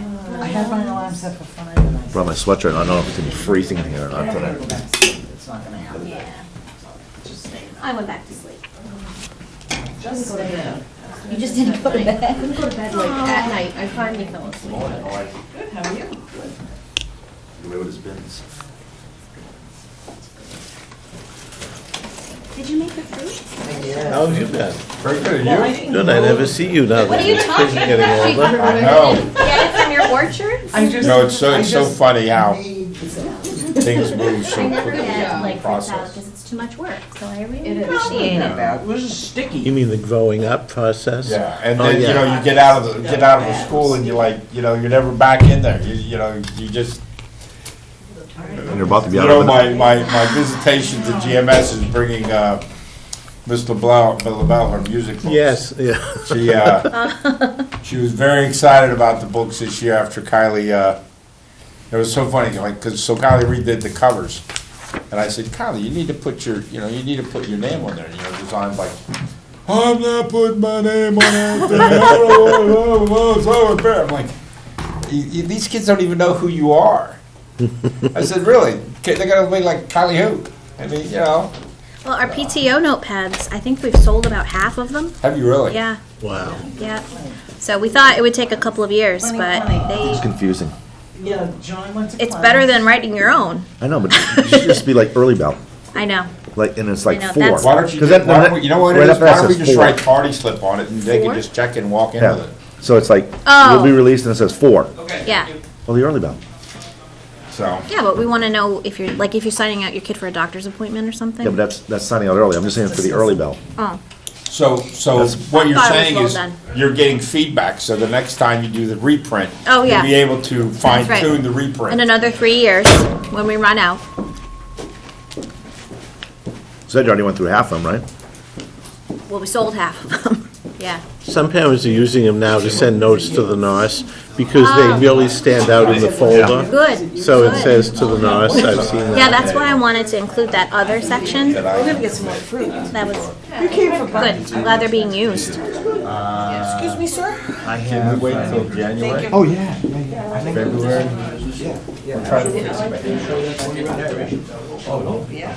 Brownie, you want a breakfast? So, in it, Clem. So I can have that back.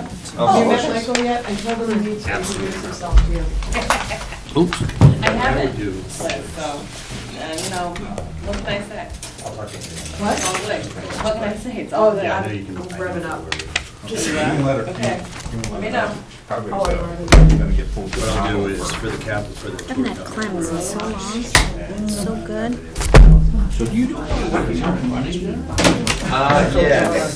That's fine. That's fine. Oh, no, I'm like, I haven't been there. I don't go to my vet anymore because I don't like It was Yeah. definitely February last year. for the weight. When my sister-in-law had her third baby, I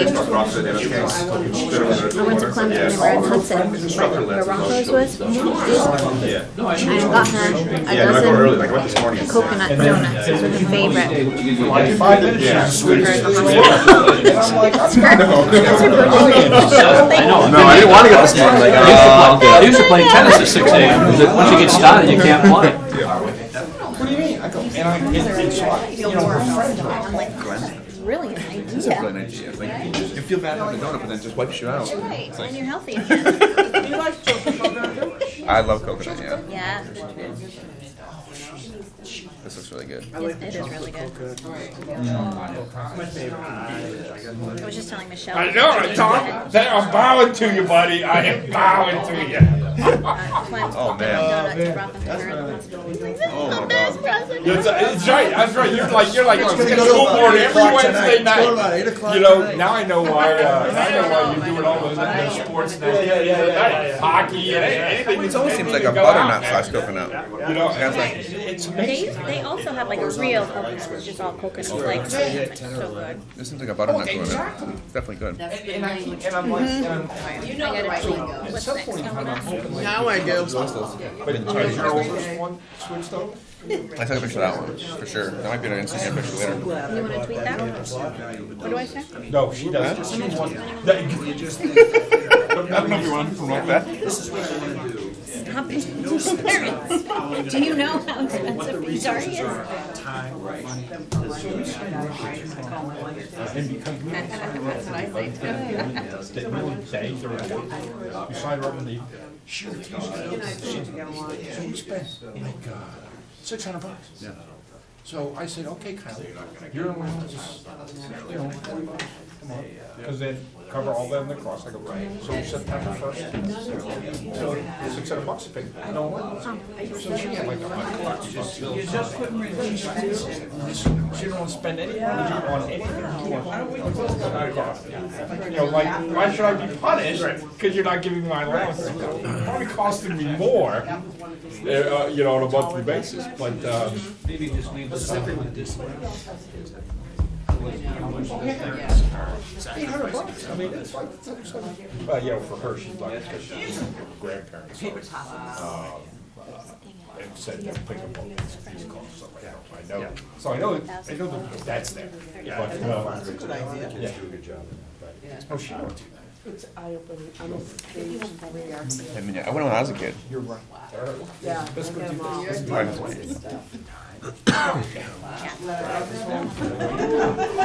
knew I was gonna be a klutz. It's not hard, really. Well, and it doesn't have to be a day.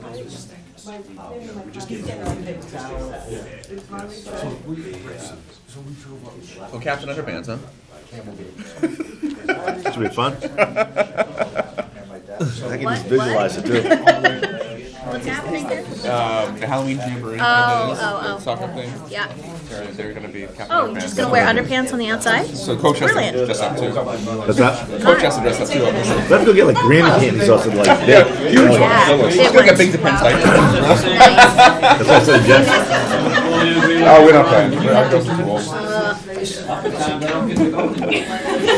Technically, his team is too old too, but Jen runs it, so she's off age group. She's moving aside. Be like U18 before you know it. Bottom of this go. So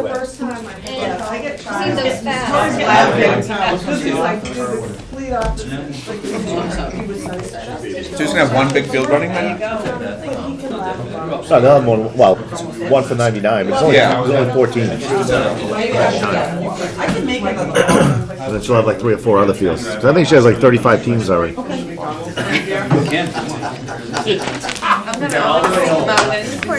like this big. She did. She said. It's like Elmo said I love him.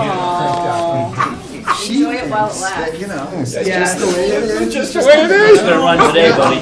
You're gonna run 10 miles. Wait, you know what? It's nice to know we're not unique. It's the 65K at Hampton. You ready, Tom? 6 more years. Yeah, am I all set? All right, thanks, Brian.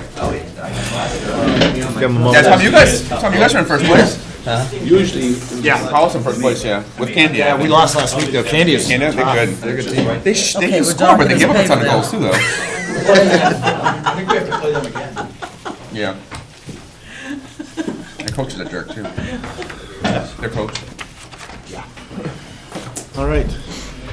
So we'll roll into LMS. And Ms. Leclerc, are you up? Okay, good morning. Thank you very much. I thought I would actually start, so I'll talk about the overview of the budget, but I just want to sort of start with a kind of a look back over the last year, kind of where we are, because I think oftentimes we go through the budget very quickly and we forget about sort of what we invested into the past year. So I think probably the biggest thing that we've seen over the past couple of years is the real emphasis on STEAM across the district. And I remember when I started here, we had no computer lab at the middle school.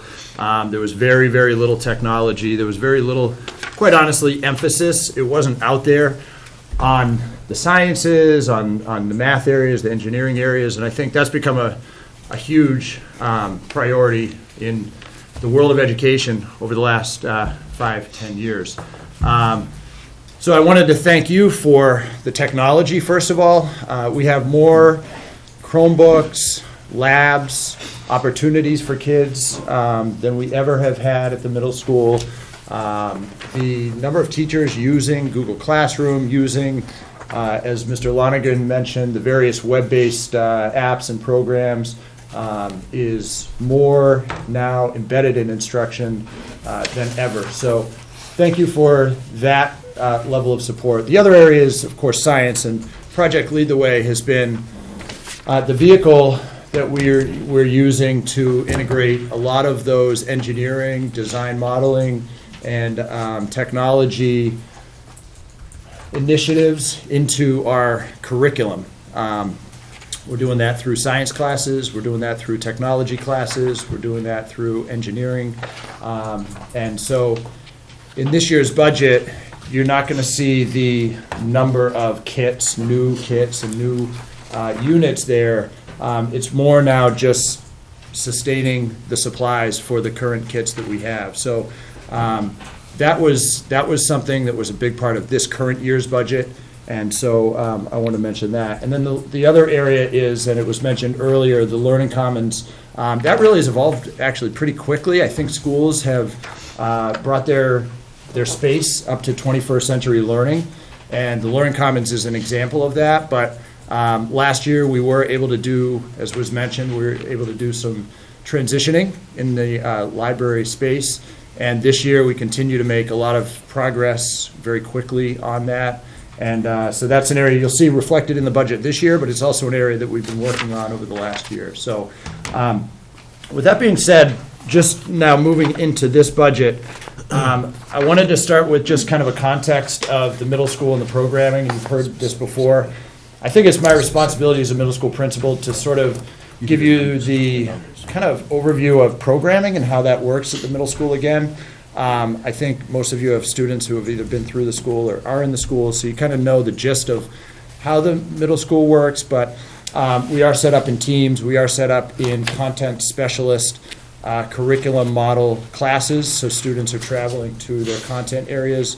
And then they also have a unified arts experience, which is exploratory for the most part, which means we try to give students as many opportunities over their 4 years in the middle school in each of those unified arts as possible.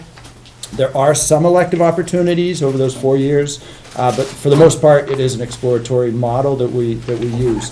Our goal is to continue to increase the opportunities in unified arts. What I hear from parents over and over again is, boy, my child loves this class, but they'd like it more frequently, or they'd like it for a longer period of time. So that's something that we continue to look at. Just in terms of the state, the last year in January, the state released their latest official report on per student costs. And at the middle level, the average per student cost in the state of New Hampshire, average, is $14,200. So to educate a student in middle school, in the average state number is $14,200. LMS is at $12,700. We're the 8th lowest in the state. I think that's an important number because we have been very conservative in our budgeting for a long time at the middle school. I think that gap has widened over the years. And I think it's just something that, you know, when you look at our budget, it is only 10 pages long, I will say.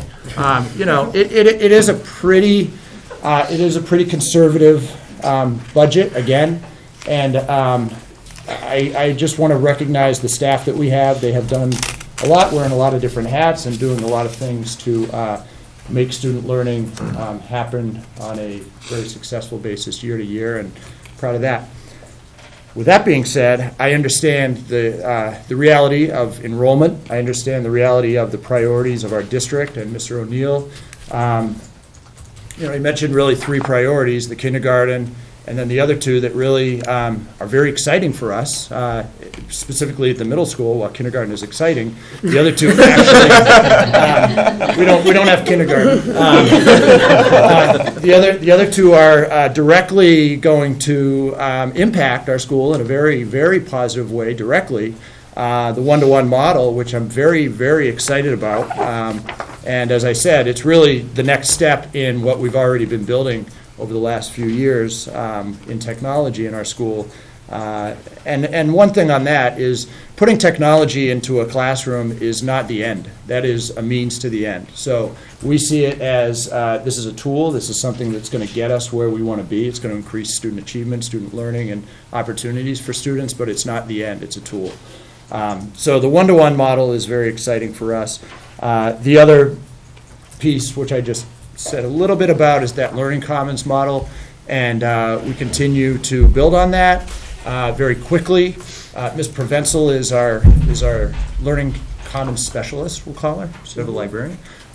She has done a lot of work over the last year with Plymouth State University. We partnered with them. They're actually using our school as a study, so that has really helped create a framework for how this is rolling out. It's given us priorities on where we should be putting our focus, and that's reflected in the budget. So when we looked at what they outlined as priorities for the Learning Commons, the things you're going to see, some of which have very funny names that are hard to understand, we will highlight some of that. But the Learning Commons definitely is an area that we're excited to have that opportunity with the state, and I want to recognize Amy and her work. Tom, if I could just interrupt for Yep. a minute. The learning, as we've prioritized those goals of the district, full-day kindergarten, LMS one-to-one, and the Learning Commons model, some of those items that Tom initially brought forward for the Learning Commons and for one-to-one have been pulled back and put into part of our strategic budget. So we would look to address those items outside of the operating budget if the opportunity arises through management of the fund balance. So just if we went back and looked at the listing that I have of those strategic items, prioritizing those things to be addressed in those means. So you won't necessarily see them in the operating budget at this time, but they are addressed in the strategic listing that I provided with my summary. Sorry, Tom. Yep. And then the last thing is the arts, music, which is the A in STEAM. Mrs. Late has now taken on more of a district perspective on things, and I think by doing so, it's given us an opportunity as a middle school to look at how we fit into the K-12 model around our music program, around the band. Ms. Late has taken a look at sort of what that feeder program at the middle school, how that impacts high school programming around music and the arts, and I think it's one of our proudest areas as a district over many years, the music program in general. But something that you'll see reflected in this year's budget is a request for a lease on a number of instruments that will give our students opportunity, not only directly at the middle school, but over their time through band, through the high school. And so that is in there as a 5-year lease program, and this year the number is somewhere around $2,800 for that first year. So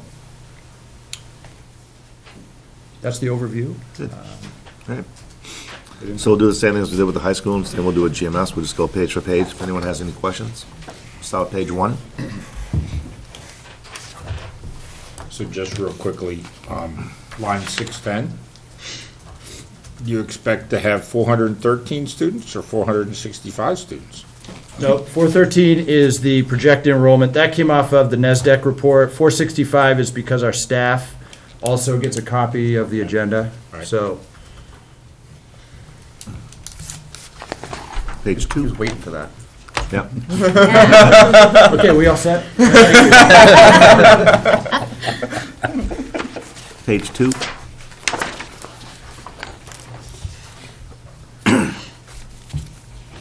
So again, in 610, the decrease, is that That's what you were talking about yep, as far as project? Yep. page 3? So the first year of the 5-year, is that something we put in last year? No. Yeah. Where's that? Or lease on, 440 and 3. the Yamaha, or whatever it is. Oh, okay. Do we own them at the end of 5 years, or we give them back at the end of 5 years? Yeah, it's a lease purchase, so at the end of the year, at the end of that 5th year, we will own them. What's the life? Actually, there's different options for the lease. You can do 3, I think it's 3, 5. They have options for Yeah. a number of years. This would be the 5. You can do a 3, which you would save a little bit of interest over the shorter period of time. And then own it at the end of 3, when the equipment's probably in better shape at the end of 3 years than 5 years. Yep. How long does a saxophone last in a middle school? I mean, you get 10 years out of it, 5 years out of it? I don't know that answer off the top of my head. I can find that out from I was Mrs. just Lee. more curious. What do you think the lifespan is of a saxophone, Mr. Thompson? That'd take quite a while. It depends on how well it's treated. In middle school. Middle school. Yeah. Yeah, I mean, they can go, there are very old instruments that operate beautifully, so. Yeah. Josh was using a instrument from the school, and let's just say that the parent will own that machine, that instrument at the end of the year, and said middle school or high school decides to misuse the machine. So the life of the equipment is very long, because the kids are responsible for the maintenance and upkeep of it, so. And I think Mrs. Light is on top of that anyway. And you sign a triplicate document And file it away. and file it away. Page 4. Page 5. Page 6.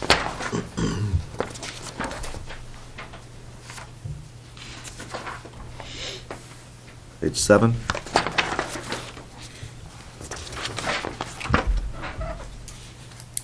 Page 8. I'm gonna ask my ebook question again. That's a lot of money for ebooks. Which line is it? That's 640, or, Oh. Is it? So, I don't know anything about ebooks. I'm a paper person. so that's actually both. It's ebooks and it's paper books. So Oh, that's a okay. combined total, yeah. I'm guessing too, I think they pay more for an ebook because they get the right to rent it out too. Oh, okay. Yeah. Right. The So it's not like we circulation- buy a book off Amazon for $10, they buy it for Right. 50, but they There's a get to just. circulation. Oh, Yeah. that makes more piece, sense, site-based, okay. yeah.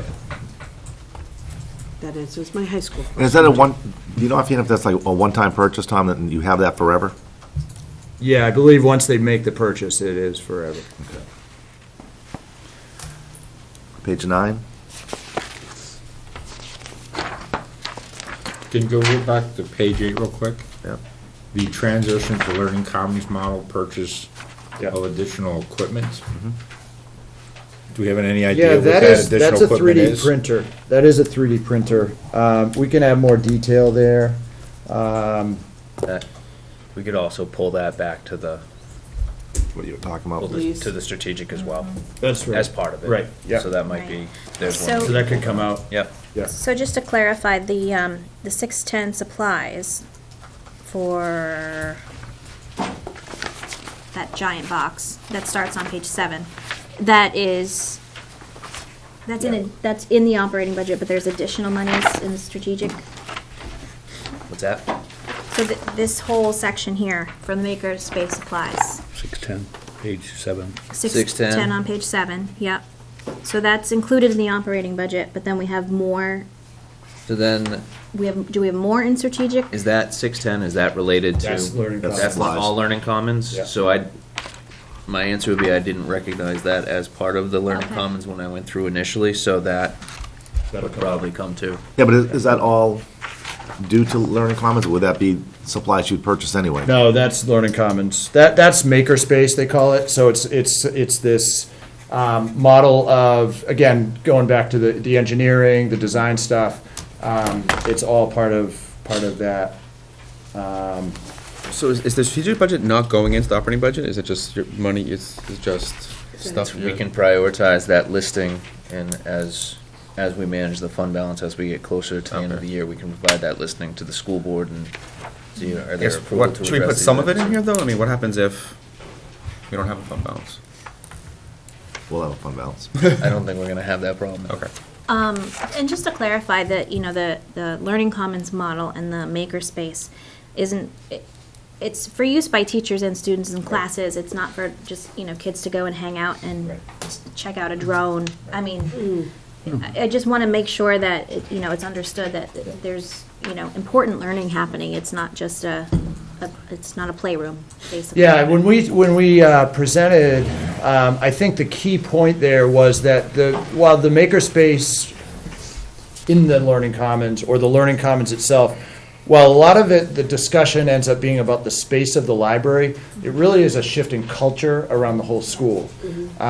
It is a center of learning, and so it provides opportunities for all the students, even the teachers, and there is a component of this which is for the professionals in the building and building on their learning. So, yeah, it is multifaceted. I think what Tina was talking about, there was some concern with community members, that what about those students who need a quiet space? Where will that be? Right.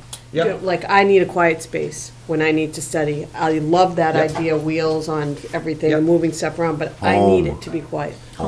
No. No, it is designed so that there are sort of pockets of when Ms. O'Neill was putting those slides up, and some of the things that Plymouth State's given us, there are sectioned off areas for different purposes. So the makerspace area of the library is for that specifically. There are collaborative work areas, spaces, as he also mentioned, not as much a lab orientation to the library, but more a working space area here, and there may even be corral-type areas for, the more traditional quiet space for But we also have kids. opportunities for students to study in study halls or enrichment, or, Right. I mean, if We- they need a quiet space to study, they have those chances. We are looking Yeah. at some of the space adjacent You do it to all. what you know as the library too, as areas that we can capitalize on to put some of that.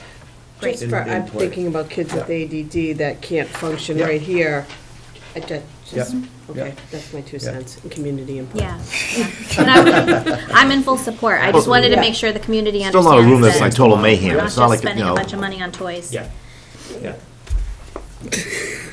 Right, it's some of them- controlled, it's not Yeah, gonna be little bits of kids fun. throwing Cheetos across the That's ice. not.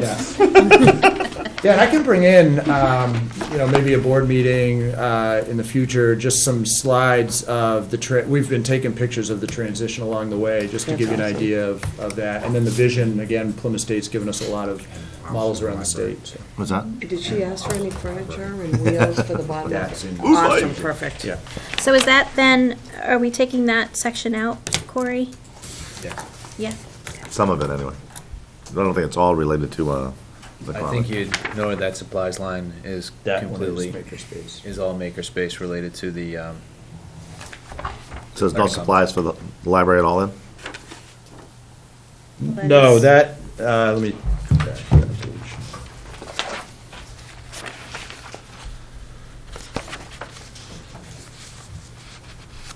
Those are all makerspace supplies. Except for the ebooks. Well, that's a different line, I guess.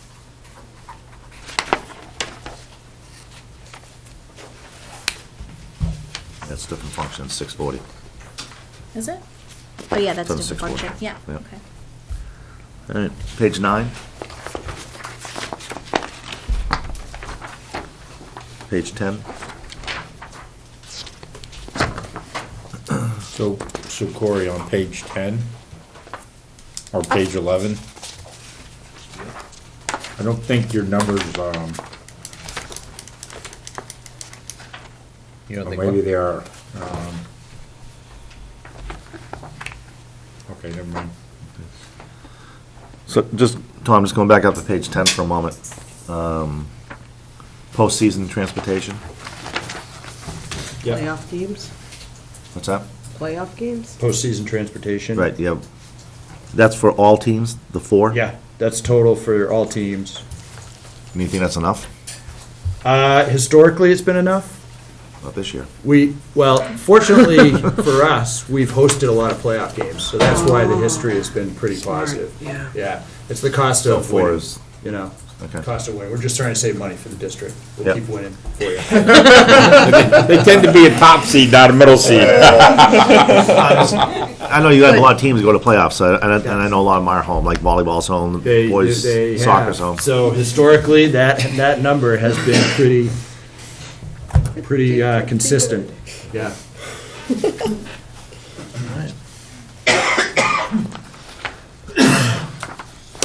Any other questions from Mr. Leckliner?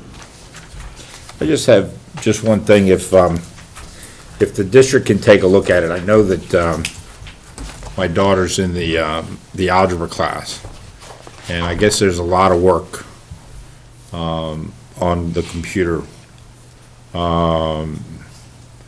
you know, for the math homework and stuff like that. So if the district can see to get one-to-one the Chromebooks, at least to those students,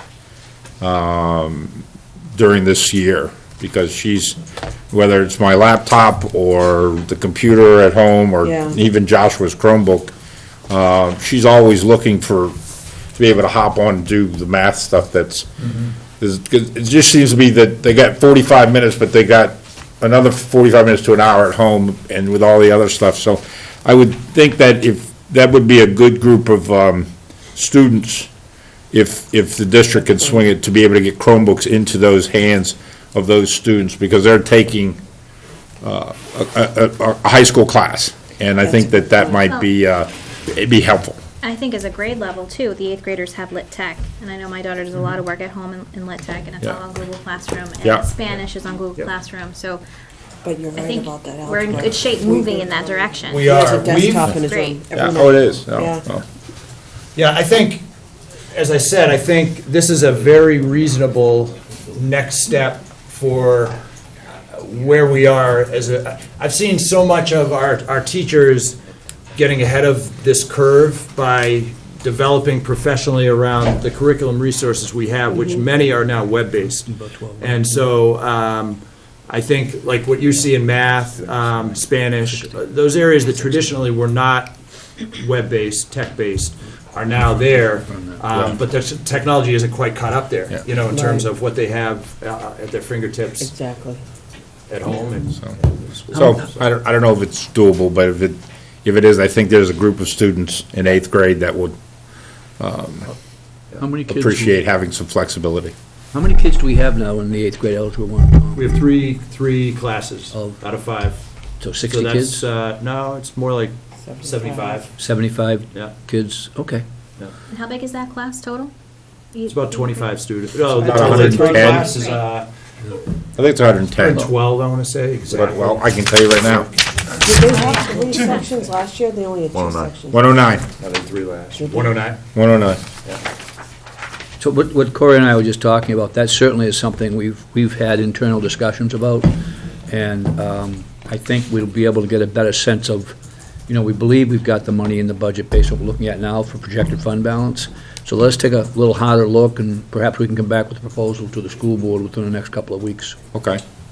One of the areas, you might recall, several years back, a lab was purchased specifically for the 7th grade math program, and that has really benefited, as you're saying, John, it's really benefited the instruction in the classroom and the opportunities for accessing those web-based resources. The curriculum resources is web-based, so it's benefited the teachers. John's right, my son had at least a half hour to 45 minutes of homework on the On the computer, web, not yeah. pen and paper. Yeah. And we have a Yeah.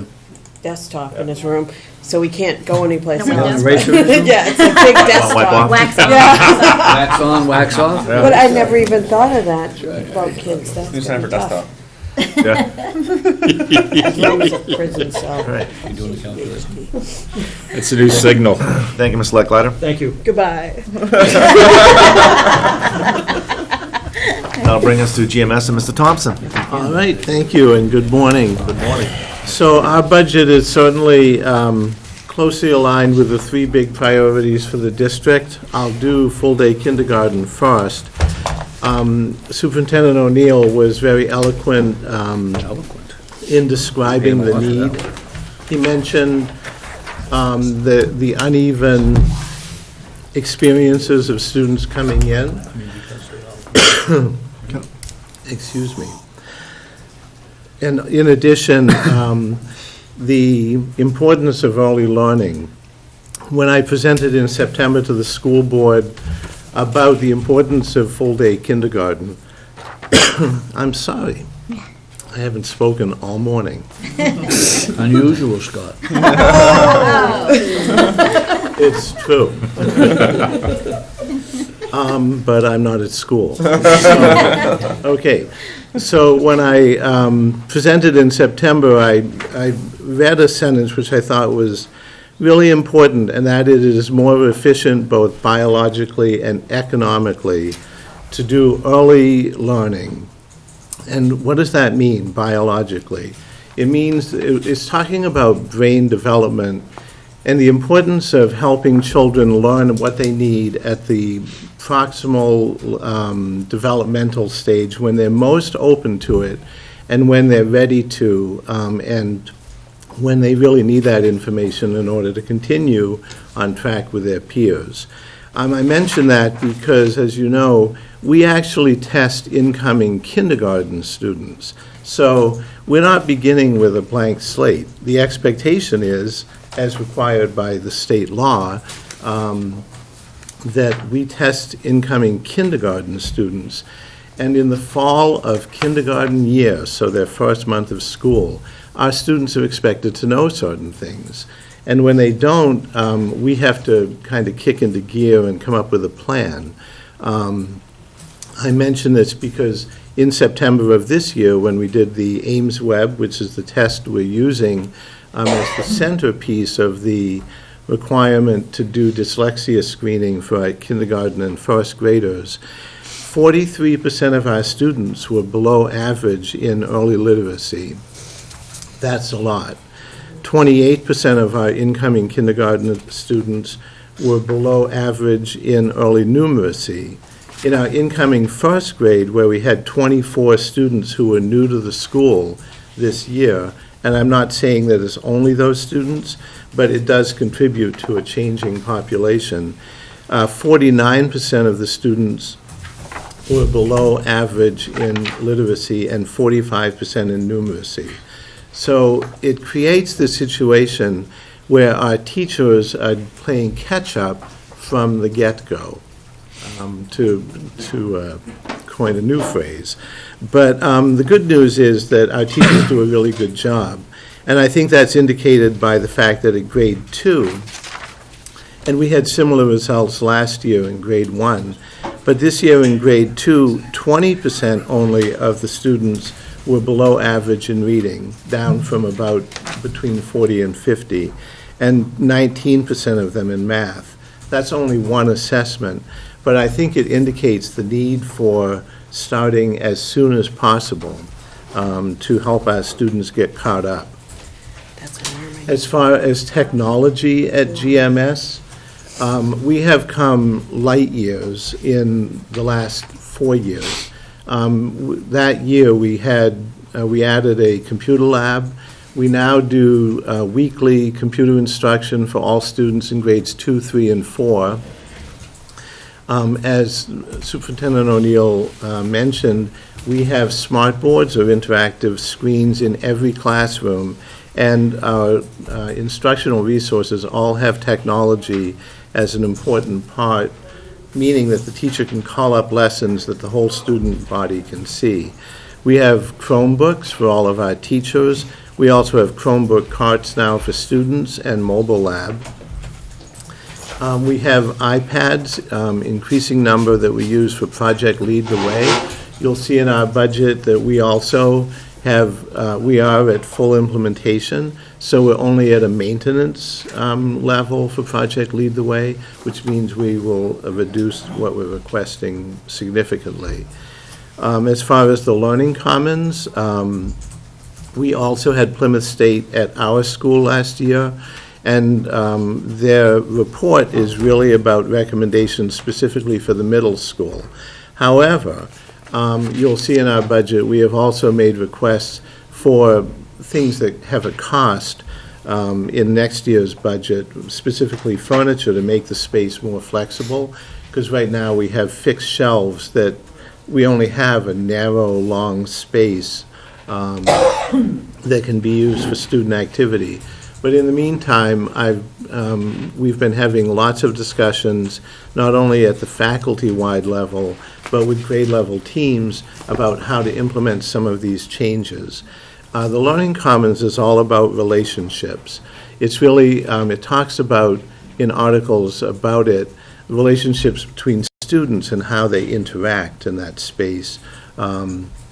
The relationships between students and information. Rather than just receiving it, it's them finding and creating information. So we're really working our system, trying to see how we can shift from a fairly rigid model of having a library as a special to having a greater use of it in a more flexible way. So we are doing that difficult work conceptually. Teachers, of course, are concerned, and this comes out in many team levels, that the students still learn how to use the library as the resource which it is. And when we consider that they're only ages, well, we have libraries starting at kindergarten as a regular event. So 5-year-olds don't really know how to find books. They don't know how to even research topics, you know, in the digital resources in the library.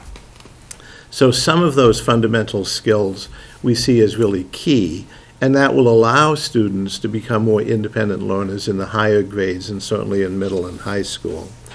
One of the other things that we will see in the, well, going back to kindergarten in a moment, I'll do that next. So kindergarten. The kindergarten budget actually impacts nearly every department of the district, and you'll see it in all of the budgets. So it's buildings and grounds, it's technology, it is personnel, certainly, including special ed personnel. In the GMS budget, you're going to see it in supplies, in furniture, in equipment, in all of those areas. And the last thing I'll say generally, and give you a chance to go through the budget, is that in the overview provided by Corey for the GMS budget, we have maybe 10 areas, function codes, and we actually are at 0 change from last year in 4 of those areas. Those would be co-curricular student activities, audio-visual, and other support services. We actually went down slightly in school administration. And then the other areas that went up, the biggest one is regular instruction. As we will see, nearly all of that is full-day kindergarten. Guidance went up for a single item. The nurses' budget went up slightly for a couple of items. The library budget went up.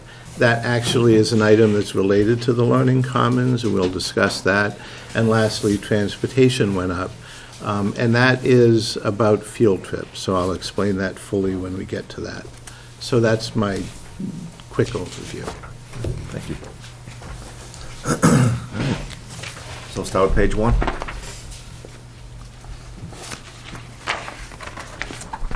Page 2. Page 3. 4. 5. 6. Page 7. And that's like the first, I think, of the big hits right there as far as furniture, for an increase for... Yes, actually, page 6, there's an Both increase 6 of and 7. $13,348 Yep. in supplies, and you'll see that's in kindergarten. Full-day kindergarten accounts for $13,264 of those dollars. So that's all tied to that. Is this a permanent increase, or is a lot of this a one-time getting up to speed increase? to equip the classrooms Yes. as needed going forward, so I think you'd see a lot of those expenses come back down in the following year. So I know, some of it I see consumables, so those would come back, but the majority of it doesn't, yeah. So when you get down to page 733 and Where's the 734. building costs? What? The building cost, the Building- trailer. it'll be Why in are the they not in buildings and grounds. GMS? Trailer, It's not, quad. that Classrooms, function, excuse me. the building functions, 4,600 will be found in the buildings and grounds. Okay. And this isn't part of, we're making this part of the operations budget, the kindergarten. We're not doing that as part of our strategic end of the year costs or anything Kindergarten. like that. We're No. doing The it strictly implementation in the of full-day budget. kindergarten Okay. is strictly in the operations budget. Page 7. 8. Page 9. 10. 11. 12. And 13. So, I just have a quick question then, because with the middle school, anything they have to do with the commons, we're taking out and putting separately. The commons, I did do the same for anything that was noted as learning commons in But the, why are we doing the same with kindergarten? what's that? Why not the same with kindergarten? The full thing and pull out through strategic? I'm just asking, I mean, I think it should be in here, but I'm just. In the operating, because in that case, you'd be pulling $200,000 and trying to address that all through. If that were the case, then you'd want to take probably those other initiatives and put those back. I was trying to limit the growth of the operating budget from year to year and try and manage through fund balance as best possible. I think the other thing, if I might, I think the kindergarten is clearly the superintendent's highest priority, and I wanted to include that all into the operating budget so that it would be a component of the operating budget and stand on its own, should we not have capacity to do, from the fund balance next spring. I agree with the BA that when we look at the numbers now, it looks like we'll be in good shape for the spring, but I felt kindergarten should completely stand on its own. There is one item that might be moved to the strategic budget on page 10, under library services, the $947.13. That's actually for bookends that are magnetic, because the new movable carts we've requested in the strategic budget are metal, so that when you move them, the books aren't all going to dislocate. So that one item could be moved. What about the drone and the virtual reality tablets in high school? Those things we moved out? Is that related to, Learning It sounded like it was. is that related to learning commons, Bill? The drone? That was related to the learning commons. Yeah, so we could probably. Correct. Yep. we could pull Yeah, that make to a space strategic kind as of well. stuff. Yep. and Okay. opportunities for teachers to use things.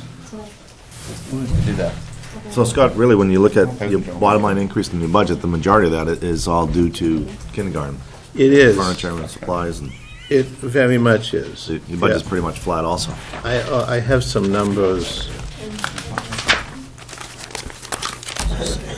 So the total, our regular instruction, which is the bulk of our budget, the overall increase is 37, depending on where the cents go. I've seen it as 4 or 6, but it's $37,645. The request for full-day kindergarten is $41,735.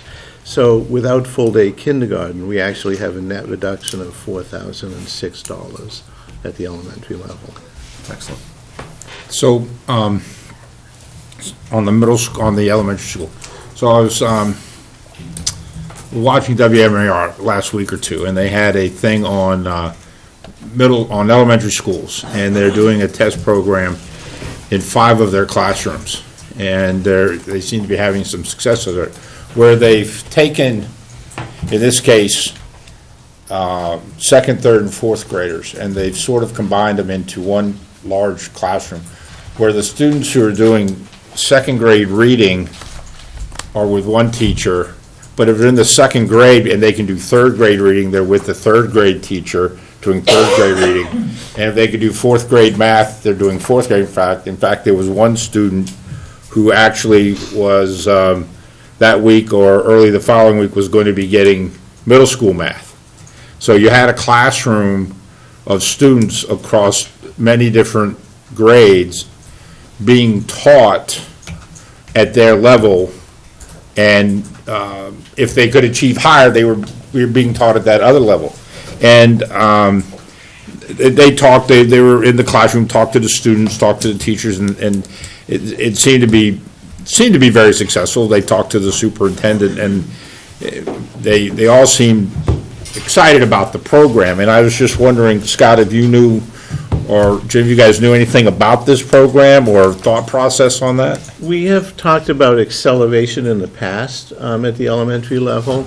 What we have in reading, to go there first, and then I'll talk more about math, is we have something called SARFA, which has been in place for a good, 15 years. And so what we do is we do differentiation within the classroom so that part of the lesson is whole group instruction, and then part of the reading time, the 90-minute block, is working in small groups with the teacher, with the reading tutors, so that students are being challenged. In addition, or they're being helped, they're all being challenged at their level, is the idea. I did an observation the other day, and there were 2 tutors and a teacher working with groups ranging from 2 to 8 in a single classroom during SARFA time. Some students are actually out of the classroom during SARFA time because they might be working with a special educator if they have an IEP that has goals specific to reading that say that they'll work with a special educator. The point is, so we do differentiation within the grade level. The complexity, and in addition, we have had an enrichment coordinator to really find the students who really need to be advanced, So the enrichment tutor, rather, not coordinator, is working with students selected based on standardized achievement tests that we use. So the complexity of trying to do that is that we would have to align reading time not only within a grade level to support SARFA, but across grade levels, meaning that if you had a second grade student who could carry on a lesson in a third grade classroom, either in math or reading, those 2 teachers would have to have the same reading or math time. Otherwise, the student is going to be missing a big chunk of the day in their regular classroom. So as we looked at it, it seemed like the better solution is to continue with differentiation at the grade level, with also the opportunity for enrichment or remediation within that time, rather than taking them out. I used to teach 1st and 2nd grade, and I differentiated. I had kids learning at kindergarten and 5th grade, and I differentiated lessons for each and every kid for math and reading. And I looped them. I had them for 2 years, so I knew where little Jack was reading at a 3rd grade level.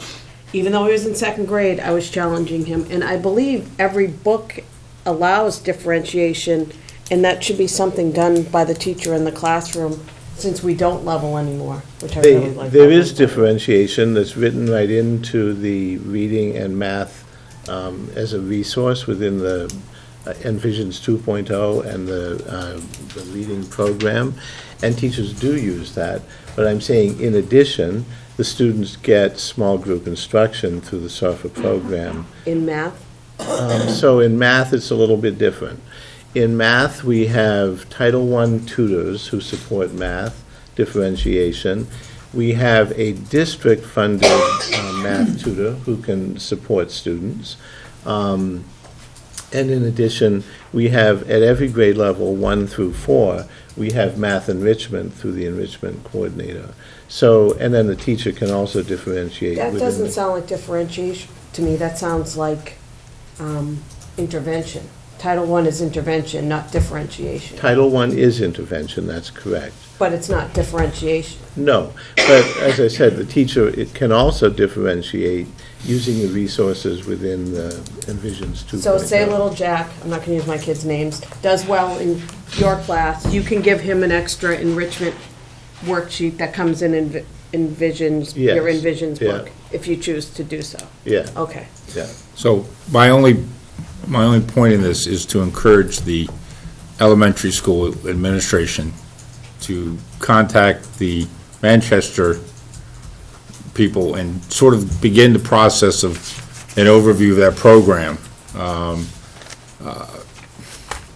Because in the 2.5 minutes that they ran that program on the news, it seemed that you had kids in that classroom that were, if they were at a second grade, they wanted to get to the third grade because their best friend was in third grade. So the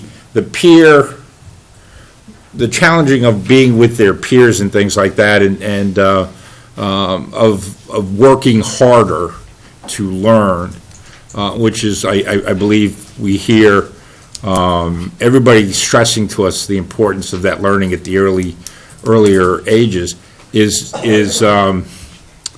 seemed to be a very good focus for that program. And like I said, they're testing it in 4 or 5 different classes or schools or whatever. And the superintendent seemed to think that the returns so far in this year were very positive. And But on John, that, we don't so. even have grades 4 and 5 in the same school. And Well- I can't see the traffic going between this one No, going here. but I understand. Scheduling would be a We don't have to, nightmare. we don't have to look at it. All I'm saying is, look at it from here, pass it down to the administration to take a look at. We don't have to solve any problems today, or have anything, conversation like that. They just need to see if it's something that they think would work, or not, in our district. Anytime. I have personally mixed thoughts on that. I mean, I did work within a professional learning community model, which I think we kind of have, but not fully implemented. And what was going on there is very similar to what Scott discussed, and that is that within a 90-minute time block, that the teachers of reading in third grade would then all get together and go through their assessments and figure out which kids were where in terms of their reading capacity. And then they would offer, during that 90 minutes, different opportunities for kids, and it would be a whole kind of a model, so that the kids had attachment to that particular grade level, say third grade, but then also broke out and got some specific instruction that might be more appropriate for where they were in their capacity. I like that model. I'm a little bit hesitant about models that go back towards heterogeneous grouping for classes, because I'm not sure that what you gain in heterogeneous grouping offsets what you lose. You mean homogeneous? I mean homogeneous grouping. You mean Thank you, leveling? thank you. Yeah. Yeah, I'm not, thank you. I'm not sure that in homogeneous grouping, what you gain in leveling is worth what you lose, but I do believe that every child should have instruction that's appropriate for their level of learning. And I think that we're better off within a grade level to try to do that by utilizing time in the grade I level. don't believe there's leveling in that process. It sounds like it's a step in that direction, but I don't know. We'll look into it and see what we can find out, and certainly I appreciate the Because observation. I understand the leveling process, and we don't need to address that, because we went through the process many years ago, or a few years ago, and we made decisions and moved forward from that. But I did not sense that this was a leveling process, other than the sense that second graders who were learning at a second grade level were being taught at a second grade level. But at the same time, if there was a student who could learn at a third grade or fourth grade level, they were getting that teaching in that same environment. So, Is that not how we're utilizing the math tutor at GMS right now? So the math tutor who's district funded is not bound by Title I regulations. Right. So what we're doing is we're she's primarily focused in the upper grade levels. And then Title I is still developing, again this year. It kind of changes each year according I'm to. referring to the district math tutor. Yeah. I'm utilizing that math tutor for students that are a little bit more advanced and are No, looking for- we're using the enrichment tutor for that. Okay, I'm sorry. So, no, Right. the math tutor is doing the Yeah, no, remediation. I meant the enrichment. Yeah. Right. So it sounds like the SURFA setup that we have going for literacy, it has a lot of moving parts and it involves a lot of scheduling, but it's working. I mean, our kids are getting what they need in reading. It sounds like we need something similar in math, where everybody kind of comes in and we divide groups and we give kids what they need. We differentiate instructions with different groups. Title I can meet with Title I kids, tutors can meet with, but again, there's a lot of moving parts and a lot of scheduling woes. But I think, the general goal is to get to the point where every student is getting what they need by someone in the school. We have enough staff to do it. We just have to figure out how to make it work. Well, I'm going to talk a little bit about Title I and math. So Title I is very specific in its requirements. It's a federally funded program. And it is specific that it needs to be not, what's the word? It's not supplanting what all students are getting, but it's supplementing, which means it also needs to be additional time. In reading, we have 3 district-funded reading tutors who are not bound by that regulation. So it gives us a lot more flexibility in meeting the needs of reading students in the district than in math. In math, we have 1 math tutor who's district-funded. The rest, again, the program changes a little bit based on grant amounts and that kind of thing. But we will have 2 math tutors who are Title I funded. They can only work with the students who, by looking at all of the data, rise to the greatest need. There are other rules around students who are homeless being automatically qualified, for example. And so we have to follow all of those rules in utilizing that human resource. And we have 1 math tutor. So is that an RTI tutor? What is that a special ed position? no, it's not. It's to provide math tutoring in much the way that our reading tutors can work with all kids. So the math tutor, we focus, she's primarily focused on the upper grades. And then we'll use Title I in the lower grades is really the design.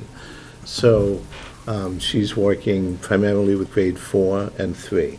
And special ed has different things going on. Yep. They're taking care of their own population. Right. So some students have an IEP that has math support through special education. But the district-funded math tutor is not bound by special ed restrictions or by Title I restrictions. I thought the tutors were a response to intervention, that's why we had them, not for the general population. This is a whole, It is, because when the amount of time that they have in the small group is based on the assessments we do in the fall, and the students who have the greatest needs are the ones who are getting the most direct support. through Title I, and then we don't have No, funding for this is, Title I. I'm talking about reading tutors. They sound like they're doing the same thing to me, minus what Title I teachers can't do. This is a different conversation. Yeah, I was going to say, We can talk about we're it getting later. way off track. Yeah, If you sorry. want, we can put this on the agenda for another time, and we can discuss that, so. Anything else from Mr. Thompson on his budget? Thank you very much. Okay, you're welcome, thank you. So that'll bring us to curriculum and Dr. Cruz.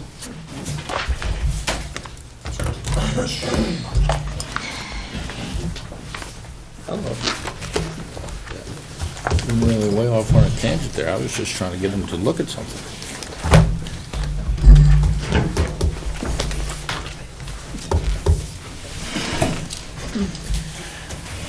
Don't even get me started. Good morning. Morning.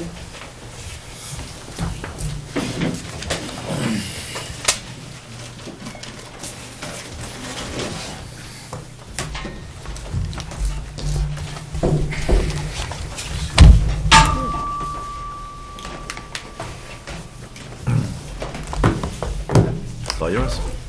So with curriculum, I tried to keep it as level funded as possible. If you look at page 1, if you want to start. Yep, we'll go through that. I don't know if you want to give just a broad overview as far as there budget were itself some first. textbook requests from a couple of the building levels. We kept the replacement budgets at the building level, and then the new textbooks came out of my budget.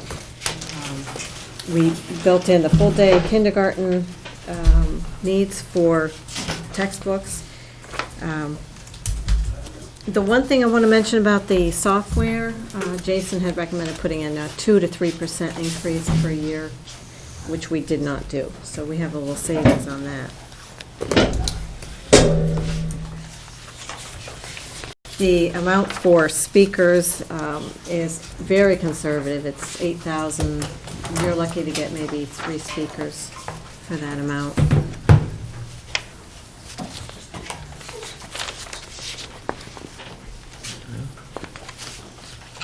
So overall, we have, if you take into consideration the $48,000 spend ahead that was done last spring for textbook purchasing, we're below 7%, so.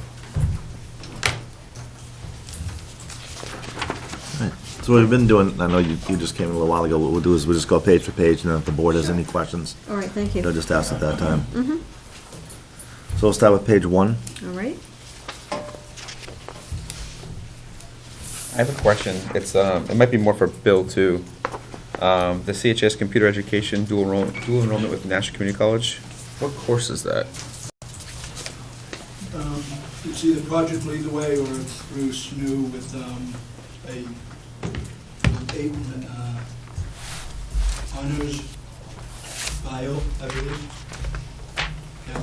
It says- Read that again, Derek. It's computer education, dual enrollment with NCC, so Nashville. That's Sean has. I can't recall the course off the top of my head, but I think Is it new, or is it, we have it this year too? No, I think we had it. Okay, I previously. can look on my, Yeah. I can look on my computer then. Yeah, I think it, I don't know that it, every year that we have enrollment of students doing dual enrollment, they have to sign up to do that Okay. with them. All right, thanks. What is international relations? That's the high school course, Bill, right? There's a course called International Relations? Yep. Oh, okay. Absolutely. Yep. All right, very well then. Carry on. So my question actually is probably for you, Corey. I'm looking at textbooks and you. Yeah. I know that a couple of years ago, we took all the textbooks and we brought them in the curriculum rather than it being in like each school. So that way it just fell on the curriculum. They knew what they were going to be purchasing. So I'm looking at purchases for years 16 and 17.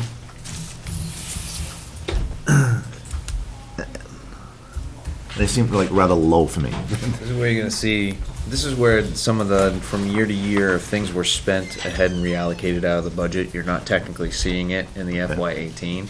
So here you're seeing 0, but that budget last year was $48,000. That's what I'm wondering, because I mean, it's showing like a $49,000 increase, which I know Yeah, it's not. exactly It isn't. should be more in line with each other if you take that spend ahead from last year back. Can we into make a account. notation somewhere in there so that when the Yeah, budget committee looks at that, we know? Absolutely. It's like year 17, it's $412, and I know that's not the case.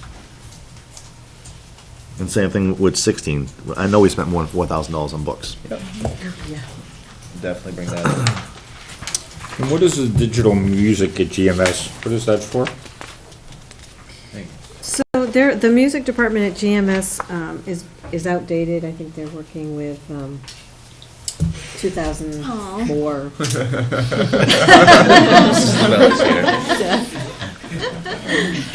And so she can speak to that.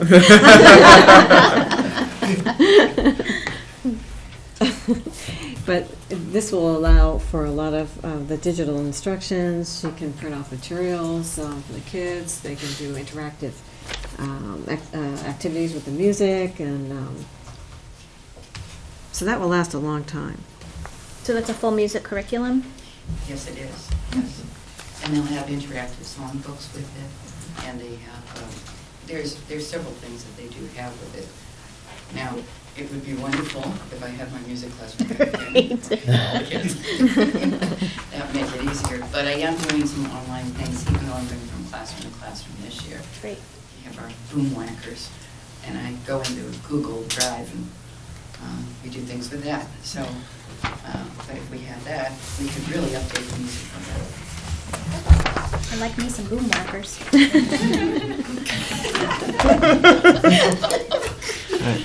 Page 2. What's the measures of academic progress assessment? Is that a new one? No, that's NEWA testing, MLP. Oh, okay. Yeah. And so again, those, all those listed under software should have a 2 to 3% annual increase, but we did not put that in.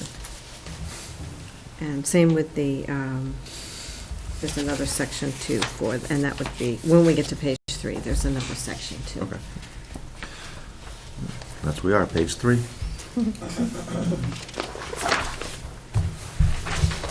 Page 4. So I'm sorry, Brian, real quickly, you said that you're only budgeting $8,000 for contracted services, and these are speakers for workshops, and that may, is there, I mean, do you have a plan lined up for next year where you know you'd rather have X number of speakers and they cost X, but we're staying at $8,000 and we'll try to make it work, or is that, I mean? I think it's not a specific plan at this point, John. I think you may have some specific ideas, but it's certainly not fully fleshed out at this point. Yeah, that's a conservative figure, and the industry standard is about $2,500 per speaker. So is going forward in future years, will we be trying to plan what that program would look like a year in advance, so that if the speaker budget needed to be 10,000 or 6,000, that they are you just going to keep it always at $8,000, and if you need more, you're going to go find it in the budget? And because each program is not going to get finalized till the summer when the principals have, their workshop with, the administrative, I don't know what to call it, but conference or whatever you guys want to call it, but because you're not getting away, so I can't say. Careful. Careful. Why don't you normally go through the year and decide what you want to focus on, and then? Right. It's an initiative. Well, in the summertime, we'll focus on, what are the major themes that we're going to have during the year, and then we take a look at how can we bring in people, like, for instance, this year, our keynote speaker was on resilience, and we brought a keynote speaker to kick off the year, and now Devin and a small team has been looking at how do we reinforce that work. We want to work on the whole concept of resilience throughout the year, so that's a major theme that we're doing, that we do have allocation of money at the beginning.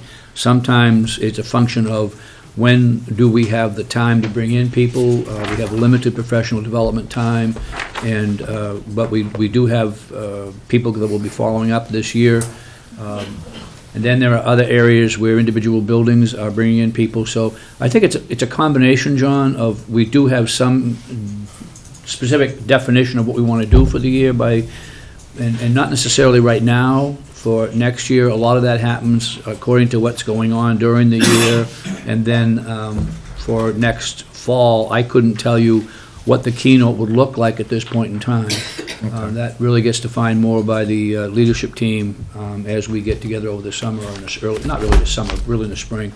Okay. So I think it's a combination, John. I mean, should we have, let's just say the one-on-one computer technology program, which clearly is an ongoing program, perhaps in those areas we could be more definitive about how we want to bring in people to talk to us about that and try to line those up a year or two in advance. But so I think there's some areas we could do a better job with lining up a long-term plan. Other areas I think we somewhat respond to what we have for polls of the teachers and what their perspective is that we need in the district. Certainly that was how we came to where we are this year in terms of talking about resilience. So, I mean, I think we could do a little bit better job with that in terms of long-term, but a lot of it's like an 18-month to 24-month plan. And is that resilience, is that the topic that they're using when they have the late arrivals? Is that the focus? It would vary by district, but yes, it's one of the topics. But for instance, at the high school, Their predominant focus is on the accreditation that's coming up, so their late arrival time and things like that be used for that. But I mean, we also had the Alice, we had with all the concern about, over the last 12 months, it seems like the concern about safety and security in our building has really, really elevated. Also, it seems to me that how we deal with potential intruders in our building, the whole thinking about that has changed over the last couple of years. So at one of the late arrival days at the middle school, we brought in some folks who were experts on Alice. They talked to the middle school, and we announced that to the board. And then going forward from now, we're going to be looking at Alice training throughout the district. We'll be coming to you because if we're going to do that, there is a substantial cost, which we did not have in the current year's budget. And if we're going to do Alice training, I think the cost was around $12,000, $13,000 because we have to bring in experts. So I think that part of it, John, is what we can project one-on-one. Part of it is what we get from our faculty and our analysis of student needs, the resilience, and part of it is what the community is doing and what is going on in the real world, so to speak, outside of us. For instance, the whole issue of security. So I think it's hard to really project out hard, but certainly we could do a better job in certain areas. Well, I mean, it sounds to me like, just with the Alice program, if that's the, I mean, that's not something that you do in 2 hours of a late arrival or an hour and a half, but No. that would be something that you would focus on the 3 days at the beginning of school or something like that? Or when you potentially during one of the full-day professional development days we currently have. Okay. But certainly, Alice training is going to be incremental within the district. We're not going to turn the key in January, and it's going to be completed. No, I understand. We're looking at potential for training. We still feel that we're not fully, we don't fully understand the cost and the benefits of it, but we do believe it's the right way for the district to go. And clearly, Tom could talk about his faculty response was very, very positive and very, very supportive. So we do want to go in that way. And clearly, Alice has a very different meaning for our elementary kids than it does for our high school kids in terms of how we respond to potential intruders. We don't want to get into detailing here in a public session, but certainly the way that Alice would present itself at different buildings would be very different. But we are committed to going down that road. We've been defining it, and we will bring you a proposal sometime between now and the first of the year, which will give you more detail as a board. Okay. Thank you. Thank you very much. Unless you have anything else to add? Thank you. Thank you. Which will then bring us to special services. Devin, you're up. Services.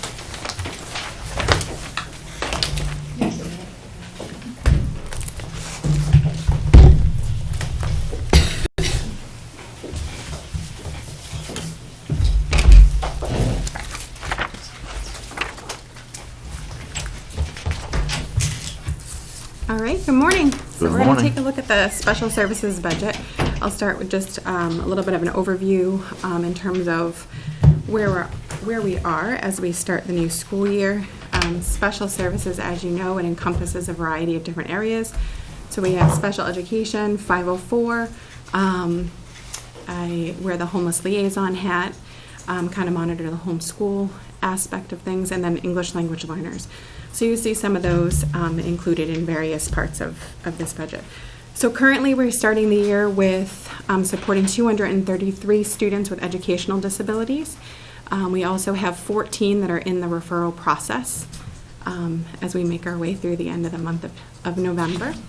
So the key, or some of the increases that you're going to see in the budget are specifically to make sure that we are providing services so that we're closing the educational gap for students, but also that we're compliant with our legal requirements. So 3 of the major areas that have increases are professional services, out-of-district tuition, and then transportation. So when you look at professional services, there are services provided for students that I know of at this very moment in time. I know I say that every year, but it's really hard to predict what students we're going to have move in and or out of the district come the start of next school year. So when you look at the services listed for professional services, we provide one-to-one nursing services. We have behavioral services. We have teacher of the deaf services, teacher of the visually impaired, so it encompasses a variety of services that are all IEP driven. So the calculations here are based on the amount of service that I know of at this time, calculated by the hourly rate for the service provider we currently have. Now, whether or not we'll have the same service provider at the start of next year, I don't know. We solidify service providers towards the end of the school year. So if somebody ends up retiring and we need to find a new service provider, the rate could be more. So just keep those things in mind as we're going through. Out-of-district tuition, based on the students that I'm aware of at this point in time, and placements that are currently identified. We did have a slight increase in in-state tuition for some of our students that attend in-state schools because the new regulations that govern special education afforded out-of-district schools within the state a 5% increase. It had been much smaller. So that increase went into effect this school year. As you look at transportation was the other big area. We have, as indicated earlier, the increase in the first student contract. We utilize some other transportation providers to provide transportation for students that are going out to other placements. Who those providers will be, it is determined by the end of the summer, but there was already some shakeup in the transportation world, which I think is going to lead to increased costs that are not even necessarily calculated in the costs that we have here. We're kind of have our hands tied. We have limited transportation providers. We have companies that are turning us away because they don't have enough school bus drivers. So it's sort of a real situation that we're facing, but we're doing our best within the confines of the policies that we do have, which require that our students are transported by individuals that have school bus licenses. There are increases in technology replacements, and those are for laptops for the special education teachers and service providers throughout the district. We had replaced them about 4 to 5 years ago, so they're coming towards the end of their use. So I wanted to be proactive and make sure that we included that in the budget as well. Open it up for questions. The laptop's not included in technology? For special services, when it's laptop replacements for my special education teachers and related service providers, it comes out of my budget. Right. So we do start right with page 1.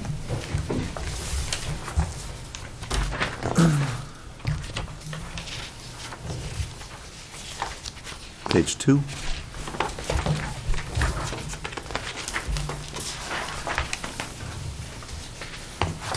Page 3. So starting on page 3, because I think it's on the next page also. Sure. We're back to like buying a bunch of Chromebooks. Okay, so I'll talk about the elementary one first in a second, but hearing that the proposal will be for 1-to-1 at the middle school, then what I have in here would come out for the middle school. At the elementary school, the special education teachers that support students in the resource room have asked for a cart. They check out the carts in the schools quite frequently for progress monitoring, as well as to use the applications and software that are available. So they like to be able to have that technology within the resource room to support the students.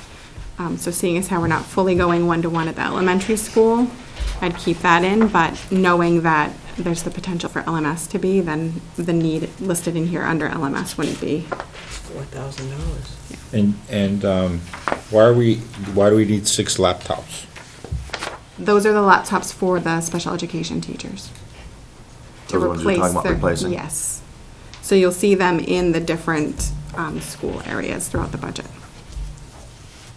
So there's more than 6 laptops? Yes. Didn't we gave all the teachers Chromebooks, but they still have laptops also? Chromebooks aren't compatible with our smart boards and such. And I think Jason can speak to that as well. Okay.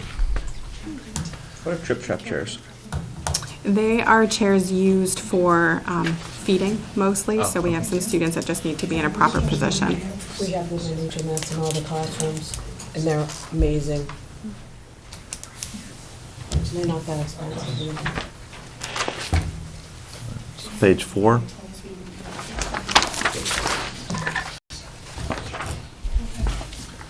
So those Chromebooks are the ones you're talking about would be eliminated? It was 734. That's Yes, the cart, yeah, the $4,500. 20 in the cart, yep, and the 6, yep. Oh, in the Right. cart. So every year, for some reason, it's in different areas, you see calculators. So I'm just curious why we are looking to supply calculators. They. Every single teacher that requires a calculator puts it out there in every class and says, okay, go buy the T30, T15, whatever. The request came to have calculators in the rooms that are used to support the students, because they may have them in the classroom, but bringing them back and forth, I don't know if they're getting. Is there a calculator on a Chromebook? Huh? Is there a calculator on a Chromebook? I bet Not there a is. TI-30. I can give you a TI-30, so Can you download the app? we only need 4. I bought one for Michael, and we don't need them. I'm more proud of the graphing notebook stuff that one is. Page 5? So this is going down, it goes from 14 down to like 8 if we take off the cart and that's pretty. Page 6?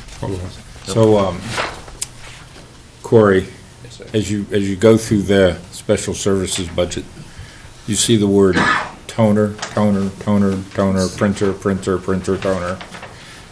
I don't know why there is, but there's more printer and toners on these few pages than I don't know. I don't know why we have printers in schools and then why we have these printers. So, again, I think that They're in this the should be. special ed office for confidentiality And reasons. I think that's one thing And you there's a face lot within of special paperwork ed. associated with It's special special. ed.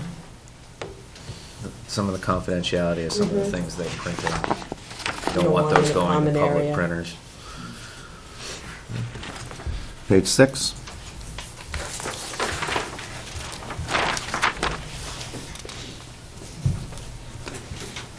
So my question on page 6 is, again, I don't know what, on 890, what that increase is from? Yeah, so we have students that are here with us till they're 21, and so we are trying to really establish relationships with businesses out in the communities that not only provide activities that work on core strength and other aspects to support them, but also provide vocational opportunities.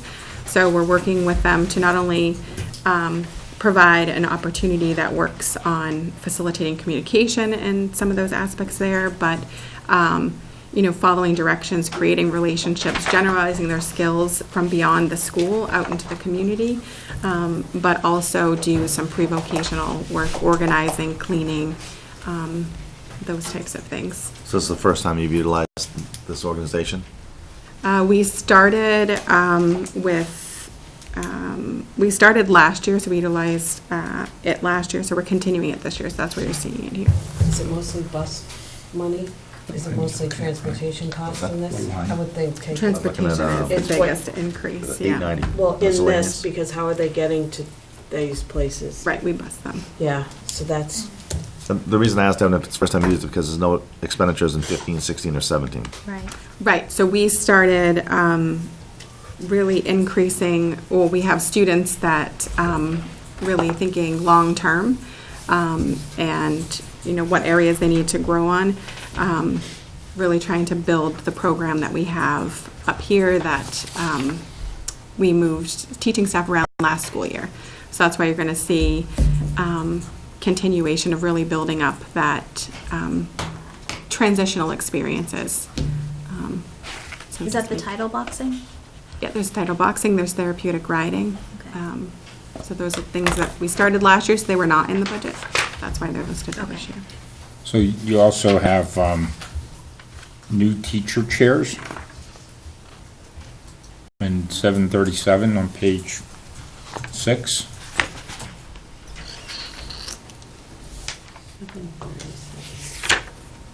And I don't understand why we're buying new teacher chairs in special service budget. Actually, that can come out. That's at because- CHS? Yeah, it's on page 6. 737. On page Line 6, it's for 737. CHS, that can come out, because I believe we have it in the budget for this school year, under special services. Okay. Is the locking laptop cart, is that something I missed in removing that, or is that supposed to be in there as well? Because that looks like that's probably related to 18 as well. No, that can come out. That'd be on me, missing the word. Is that for CHS? Yes. 737. They have a locking laptop card. They weren't impacting that. Mhm. They weren't So Devin, I know you, I just want to backtrack for a moment, because I know we kind of like skipped over, because I believe you spoke of it beforehand, but just to get clarification. Sure. On page 1, the 2 increases, these are all students that are identified. We'll start with 569. Excuse me. Yes, Handicap so, tuition. so all of the placements listed are students that are currently in placements, with the exception of the line that you see placement for a student. It's conversations that are currently transpiring. So that's why that's listed there. So there's no specific designation on what school that is at this time. But they are identified and conversations you are realize they're going to be happening. going somewhere. So I know the budget committee will be asking, you're talking about an $82,000 increase, and just Yeah. make sure that they are identified. And the same goes with professional services above that, the 21,000 increase. Yep, so there was an increase in the number of students that we have receiving services from the teacher of deaf, so that's a huge chunk of it. There's also an increase in the behavioral consultation as well as the nursing services.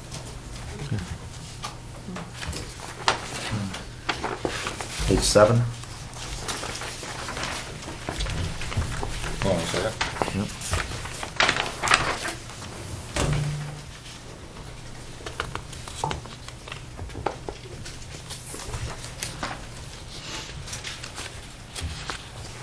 What's up? 7. 8. 9.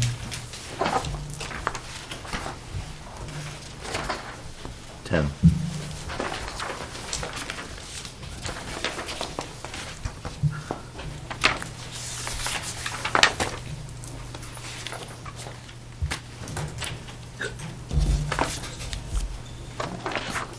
Any other questions for Devin?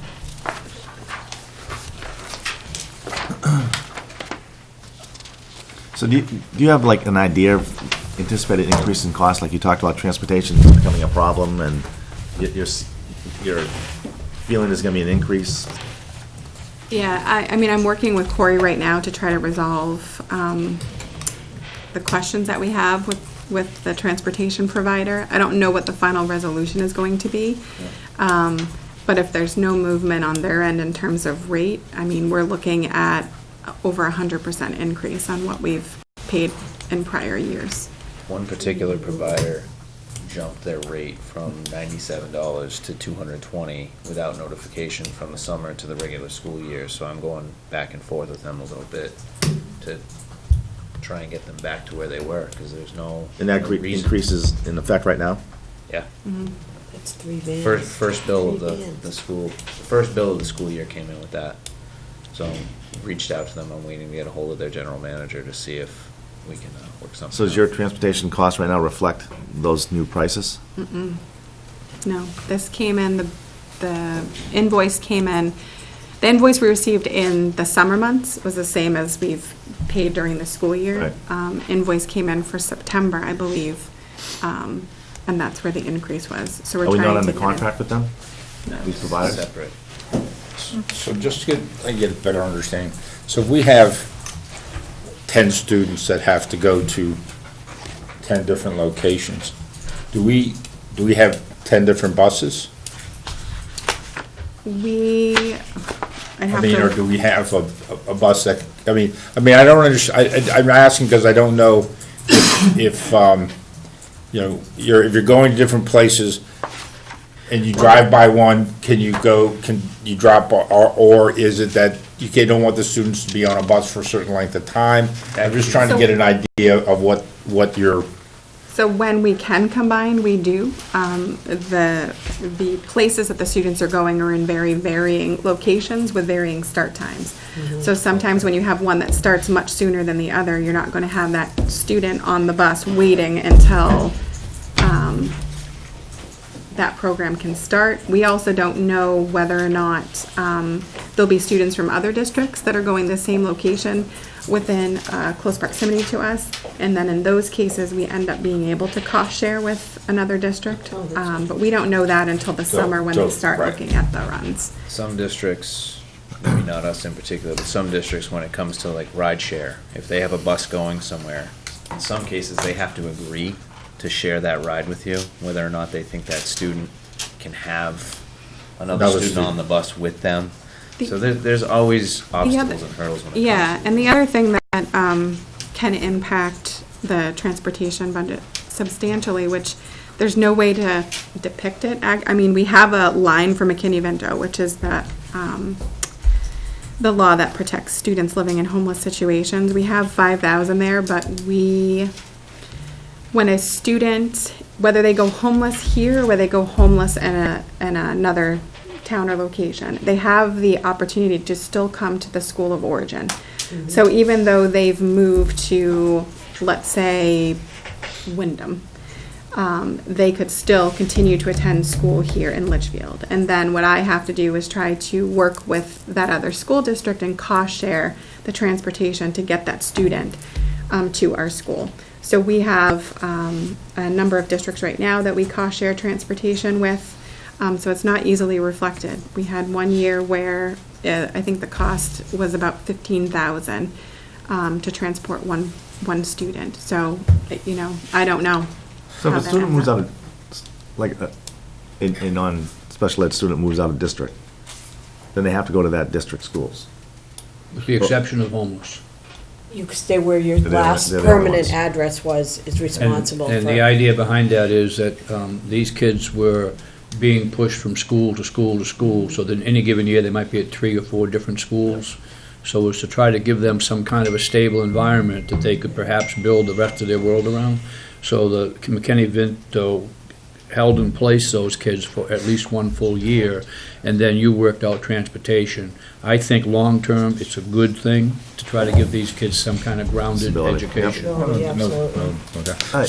So I guess my question to going back to all this, since we can't, I mean, you know, $97 to $225, that's, you know, that's a huge impact. And I imagine it's, you know, you pay to drive there. The bus doesn't stay there all day. It must come back to somewhere and then go back at the end of the day and bring them back. Are these from the school to the school or from a home to back to the home? I mean, where's the pickups for these? Generally, I don't. Well, I mean, it all depends. So you have runs where we're going out into the community or providing a service that's from school to location back to school. Okay. When they're going to a school, it's from home to that school and then back to home. Again, not something that's going to be solved now, probably not even something that'll be solved in the next year. But at some point in time, the costs of the transportation of all of our students is just getting higher and higher and higher. And I know we don't want to have a fleet of buses and all those other things, but you know, we don't have any control on the costs. And at some point in time, we're going to want to try to find some control on costs. We're in the last year of our contract with First Student. I think an RFP will go out, or we're going in, next year's the last year. Next year's the last year. So as we get into next year, we put out the RFPs, and maybe we look at not only doing an RFP for regular ed transportation, but doing a separate bid for special education and vocational transportation. We might have 2 separate vendors, we might be able to get better rates and negotiate. So Not a lot of vendors. There's not. So, I mean, I remember when, I think I've been here twice where we put them out, and I think each time we got one bid. We're gonna try. Does it have to be a school bus, though? Does it have to be a school bus? I mean, I'm not talking, we put kids on Ubers, but is that? All those executive. Yes, you are. That's what exactly you're thinking. Like executive. So here's the thing. Like those black limo thing, not real limos. Well, we have Yeah, that will be cheaper. We have a policy in place that stipulates that the drivers need to have school bus license or certification. Okay. Drivers who drive for a car service do not have bus license. Well, they have to have a school bus license because Nor they're driving can school they buses, obtain so one. we could always change that policy. policy Yeah, too, that's that have a van just license. clarification, that's actually a state law. Oh, is it? It's not a policy of ours, it's a I state was law. just curious. Yeah. As a driver. It's out of your control. The driver. So Devin, going back to your cost increase, so what you presented to us, the 70,000 plus whatever, that's just contractual right now where these students are gonna be going next year that you know of, and not including an increase. Not including the increase that that we also just, So correct. how much can that potentially cost us in a year? The increase that, Was it over If they continue to 100,000? bill us on that, it's gonna be significant. what's significant? Just Well, ballpark. 220 a day. How many days are we using that bus for? 180 the- days. 180. 36,000, 40,000. I'm just asking, so before we go to the budget committee, I mean, I think we should have I some think type you of should line add there. that. Okay. Put that in. In my, and I'm sure Corey and Devin have a better sense of this, but as you stated, John, the problem is, if you say no, where do you go? Right. That's right. You know, if you There's say not no. enough vendors, not enough drivers. We're kind of hamstrung, and if we wanted to entertain busing ourselves, keep in mind, that is a very complex operation, and. No doubt. You can't go to anybody because they have to be certified bus drivers by the state. In order to be a certified bus driver, you have to be associated with a bus company. That's right. Oh. So that you can't get certified independently of being an employee of the bus company. So it's kind of like this circle that's pretty tight. It's a racket. Yeah, So it it is. sounds like we should budget for this increase. So- Or incorporate as a bus company. We would have to actually either find a local person who wanted to incorporate, or have the district incorporate as a bus company, go through all the training, Yeah. and then hire our own bus drivers. Well, we'd have to hire a manager. I know someone who's done this in the private sector, and it is a pretty complicated piece to pull off well. And then you gotta find a location to house the buses, you've gotta get a mechanic to take There are care certain of things your that certain people do for a reason, okay? We're educators, we're not bus drivers, so I Yeah, guess that's what it comes exactly. down We're to. not, we don't, and it becomes a BA's job, to be quite candid with you. Right. It's not You the just feel that bus superintendent's coming over? It's called delegation. And I'm leaving. Now, historically, where I've been, with the exception of the educational component of it, the actual nuts and bolts of the everyday bus company management does fall into the business administrator's office, which means you need more people here to help him. So how did they, out in Peterborough, Joffrey, in that area, how did they manage their bus programs out in the Same way rural we part do. of New Hampshire? Same way we do.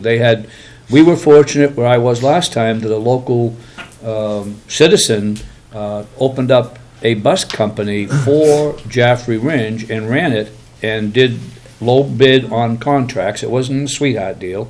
We put 5-year contracts out for regular ed and special ed. That individual came in at low bid and has and still is doing a wonderful job. He's been recruited by 6 or 7 other districts that want him to go to work, but he's only chosen 1 or 2 others. He doesn't really want a big business. Other than that, we were in the same thing there as you are here. First student, or 2 other possible options. Business option. And there just isn't a lot of options unless you find a local person or smaller people Goffstown Trucking, I don't know how big they are now, but at Good one size. time, they were a smaller group that was doing work. They've got Goffstown, New Boston, Londonderry, Bedford. Wow. They're a decent size. Yeah. But they're They better, didn't, they wouldn't they're submit at least their last local. time. They're, but They I probably don't can't know. find drivers either. There's No. no easy I answer to contacted this. them. We tried to okay, we're gonna buy our own, minibus and transport our own kids. Well, wait a minute, now you run into all the legal issues about bus drivers, certification. It's complicated. But there's So- gotta be a better solution. So let me ask you a question. Is the license the person's license, or is it the bus company's license because he works for that? Person's. It's the They- person's I think they have a license. CDL, right? It's a Commercial driver. CDL, but you cannot drive students in a bus unless you're employed by a bus company, in my understanding. Because we had somebody who had a CDL, but they could not drive a minibus because they changed the rules about 7 years ago, so you had to be employed by a bus company. I'll double check it. No, I remember the last time we did this, 5 years ago, or whatever the last contract was, having this lengthy discussion. We knew it was going up. And we were having, we were having issues with buses for special services And from a back then. bigger perspective, if you look down from the state's perspective, we certainly want to control who's driving our children, and we want to control the buses, we want to control the maintenance of the buses, we want to control the training, and not let it be, in some situations, a minimum level. Not that it would be here. So I think the state took a look at practices throughout and felt they had to have a certain degree of control. But bus companies are taking advantage of it. And it may be politically, there was some lobbying that went on. Well, I mean, the to tie key is, things there down. were some school systems this year that couldn't open because they didn't have buses in New Hampshire. And inevitably, they ended up having to absorb whatever the Anyway, bus company would do. Again, this is a conversation that's big, but if you want to have it, we certainly can pursue it. I think before we address that rate in this budget, that I gotta have those conversations with that company and see I'm if just we saying, can get it back to where I'm it just saying, was. be prepared to have a footnote in there for the budget Yep, committee. absolutely. Potentially, you're looking at this Good type of an point. increase. If I Good can't come to point. resolution with the company and get that rates reset back to where it should be. Maybe we should in have a my opinion. slide. And then sign a Maybe we need a contract. visual. Yeah. What we can't, maybe we need a visual, what we can't control, and then have an explanation, visual explanation, so that it's very clear that some of these things are just, And special services, I mean, that's what the majority we of it is. throw our hands up in the air. And like we Right, that's said, how it goes. Devon's budget is up 2% on what she can control. Yeah. It's what she can control, it's up 15%. Right. So we gotta hold it accountable for the 2%, not the 15%. That was Durham, right? Thank you, Devin. Buddy. So Holly, we're ahead of time in the game, so you're up. I have to go, I need a break.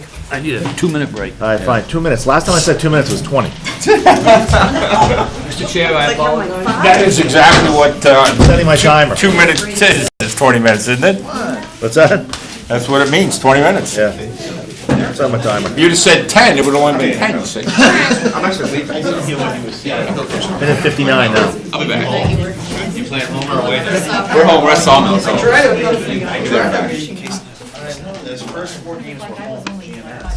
Hey, Having good timing because we can play with the music. but I had checked on. Yeah. I got you to your present. I like my handouts.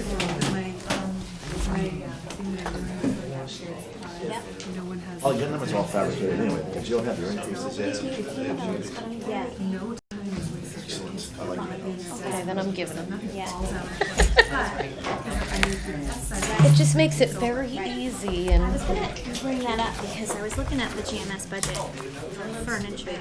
And I haven't mentioned that to Scott, because I know his hands are full of requests right now. I know, and a lot of it is full day K, but Right. like the first page, actually where your table was, this was my note. Thank you, darlings. This is what I, last night, we had an issue with chairs in the beginning of the school year. Has that been solved, or do we need to buy more chairs? You know, that kind of thing, so. Right. We have, program. everyone right now has a chair for their students at each student's desk. Yeah. They aren't enough to have them at our small tables or Right. More noise at home. But you know what? Right. All the teachers, But, that's, like, if that's all we in need for order to additional get into furniture, the I'd like to see drive that right now, happen. because of the And crop. plus, I mean, Although Nate was telling me that if you get some there's plugs, that, you can put it in, you know. but then there's also, well, no, furniture And then replacement went down. it's easy to take the phone. Last year we asked for That's that what it much. is, you know. And everyone has This them. year we're not The asking for previous year, they anything. had all those chairs for the Anyway. Yeah, I And know, those I'm are making not- trouble. right, Maybe that was that. maybe. But then that's it for furniture for GMS, like, there's no It's because request. he's trying to focus all his efforts on full Full day day K. K. But it, I was surprised too, even for full day K, we don't have furniture listed in full, at Yeah, GMS. we do. under full day K. We do? I saw it in another, that? somewhere else. It's, and I Is it saw it in buildings? Corey's Oh, here report it of the is. overall cost of full Yeah. day K. There was a lot of furniture listed. Okay. Of course, they Brian like knows. stuff. Are we on? Lisa.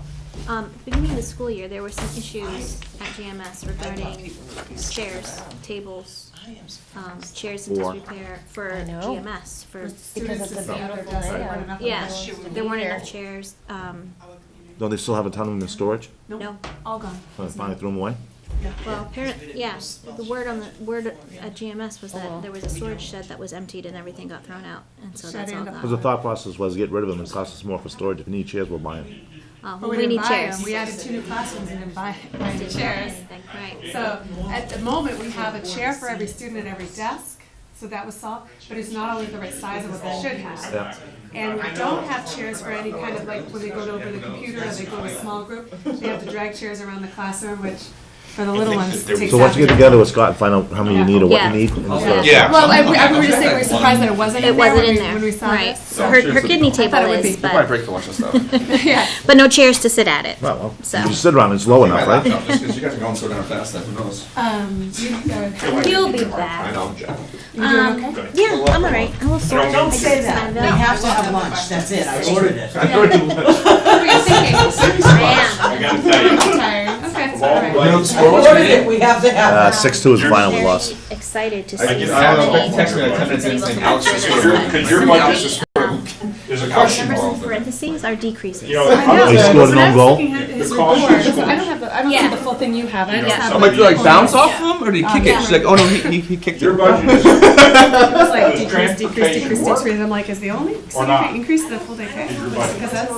We are able to. you know, reasonable. you, To put all in cost of full day. Sorry. I'm looking at these fingerprints, I'm like, it looks like the cat. That's just. I was looking,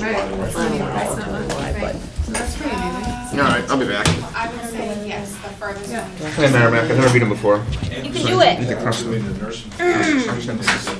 Are you leaving? go get him. I'll come back. I have to coach soccer for like an hour. You want to sit in a comfy chair today? Will anyone notice I'm not there? Board. No one will. What's your hair like that? No, It's one we all get as taxpayers. I'm probably gonna go soon. yeah, so you guys, on that bus, I know Melina's in here because last year we cut extra days for It's salaries and benefit requested then the budget. teacher meets. But you're sending them music to a is school for separate. Trouble? Yep. Mr. Chair, I want you to note that I am back.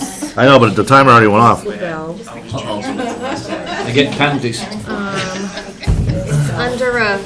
It's under a separate thing. I know she's in here. Get going here in a moment. Library is its own. a couple weeks ago. He's still there, it's like 7:30, it's like 7:45. And the same name She's in here. is listed. Hey, Holly, whenever you're ready. All right, let me see, our library services is separate. There's Melina. And then Barb. Under CHS special ed. Okay, I need some more fruit. let me write that down. Do I need to come in with that? Yeah, if you want one. Cheers for Jamboree. We gotta get this. Okay, I'm ready whenever you are too. Yeah, me too. This is about, sorry about the missing book. Oh. When you sent me that email, I'm like, But you got into us so fast. It's wonderful. You know, they had them. It's great. The kids love them. Brian said he liked handouts. I already had it. You don't have to for her, read. she's all trained, she doesn't need to go to workshops anymore. Did I do okay? Yeah. All right, What's everybody yours, ready? Holly? Is that all set, Holly? What? What? Yeah, one I found right away. I know it's in there, and the other one's I in can there. yell loud now. Okay, done deal. What's yours? Okay, so first I wanted to start with the human resources budget. That is very short and sweet, one page we have.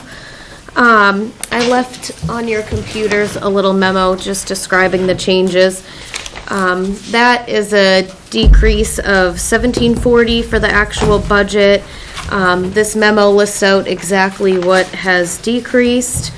Conference and workshops, the annual conference that I've gone to before is usually right around budget season, so it's really just not feasible to go, so I just wanted to take that out.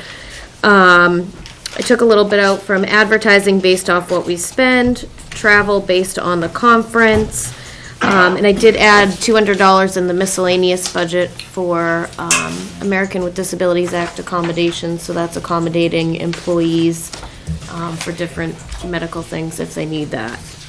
That is the high-level overview of the HR budget, if you have any questions.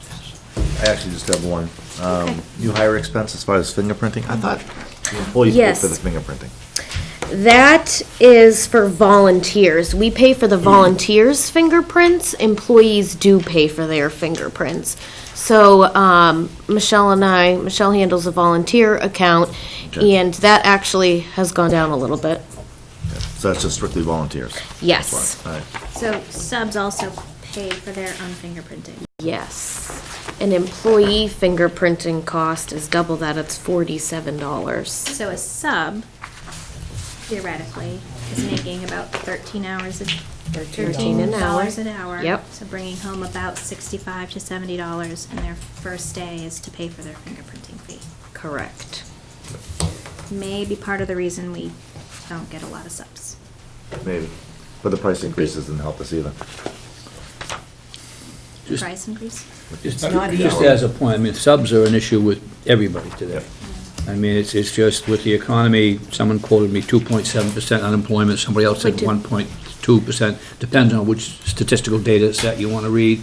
The bottom line is, there's not a lot of people out there looking for jobs, and in some respects, I think a lot of people would prefer to have a guaranteed weekly income and not have to wake up in the morning at 6 o'clock to know whether they got a sub job or not.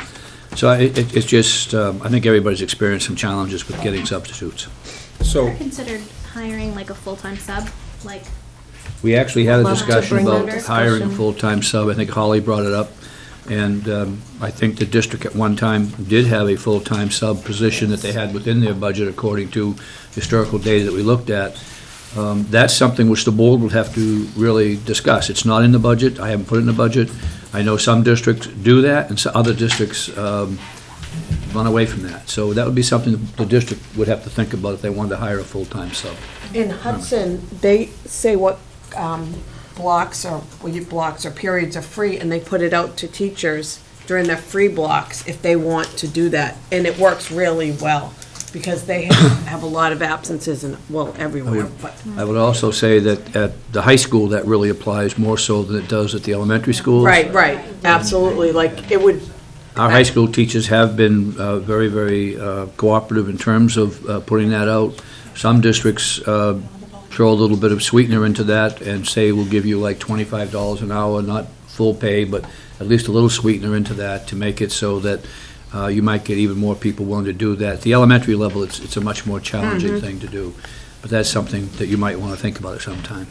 so, in the business world, you want to hire somebody, you want to hire and make sure their background check is whatever their background check is.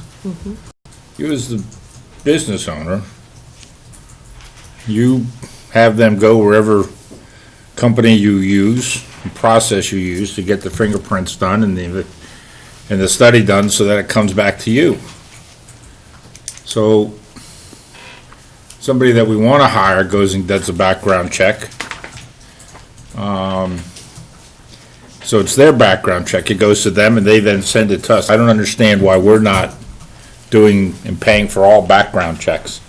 I mean, I don't understand why employees of ours are having to pay for background checks that we're requiring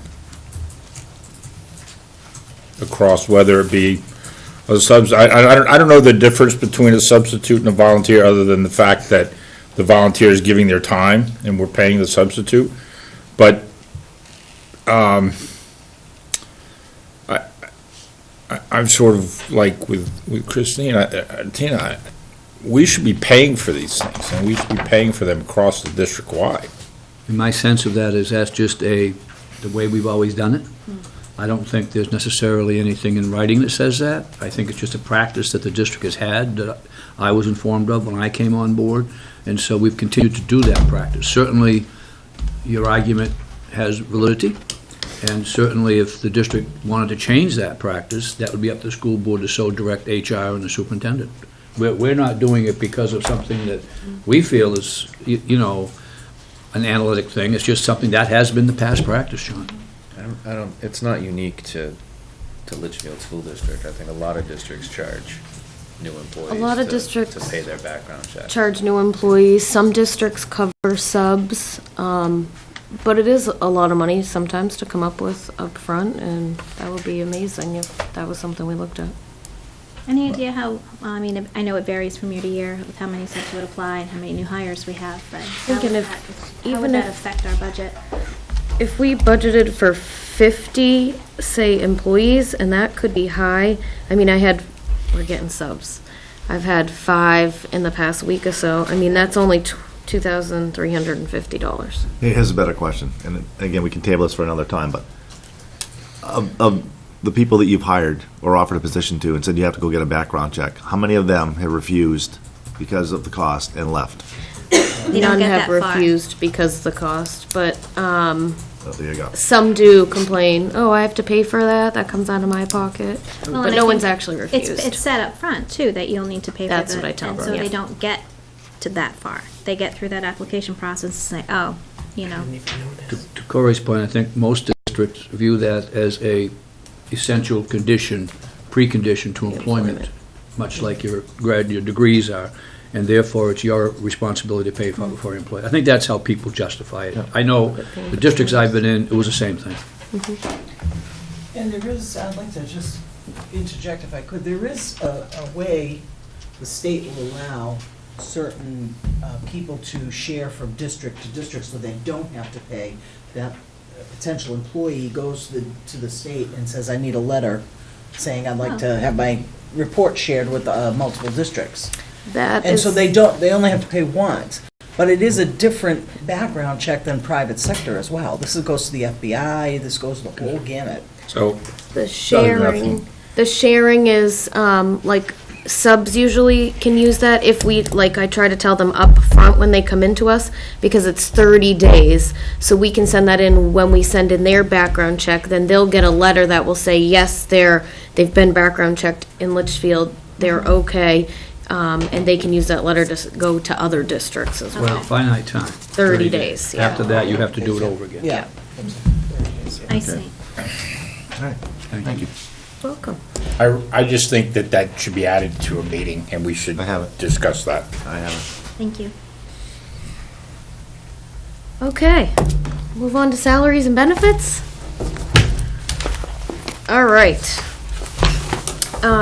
Corey and I spent a lot of time with the salaries and benefits budget this year, really looking at what we actually spend, which he had mentioned when he did his presentation, compared to what we have budgeted.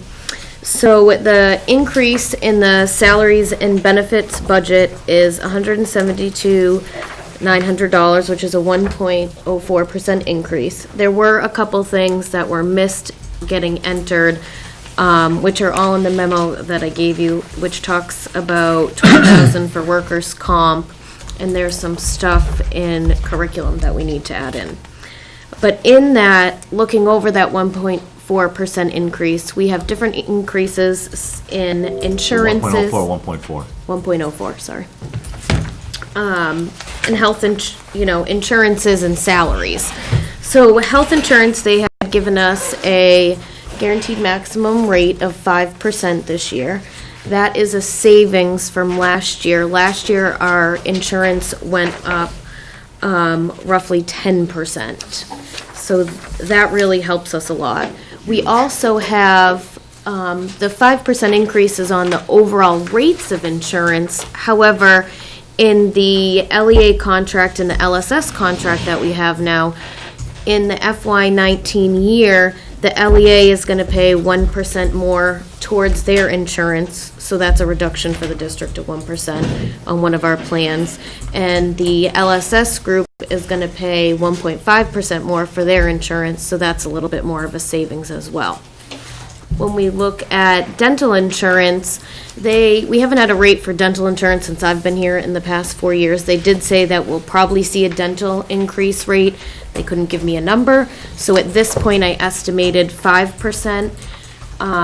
When you actually look at the overall for dental, it's actually we actually have a savings in the dental line, and I believe that is because, you know, Corey and I looked at past spending and took money out of the dental line, and attrition causes for less in dental. When we have, you know, younger generations being hired, you can stay on your parents' dental plan through the age of 26, so a lot of times we see that happening as well. So the dental insurance, I should have an actual rate on both health and dental by mid-November, and then, you know, that could actually have more of a savings as well. There's no change in the New Hampshire retirement rate for the upcoming year. They budget their rates for two years, so we're good through FY19. Come FY20, we'll see what happens there. The LEA and the LSS, we have raises in the budget based off of their second year of their contract. It's rough estimate of 3.9% for the LEA and 2.4% for the support staff. I've listed in the memo more number-wise. Non-union members, we put an equivalent of a 3% salary increase in there. We have salaried individuals and hourly individuals, so you'll see that right in the budget. And there is a line in the budget for $35,500 for administration raises to be distributed by the superintendent.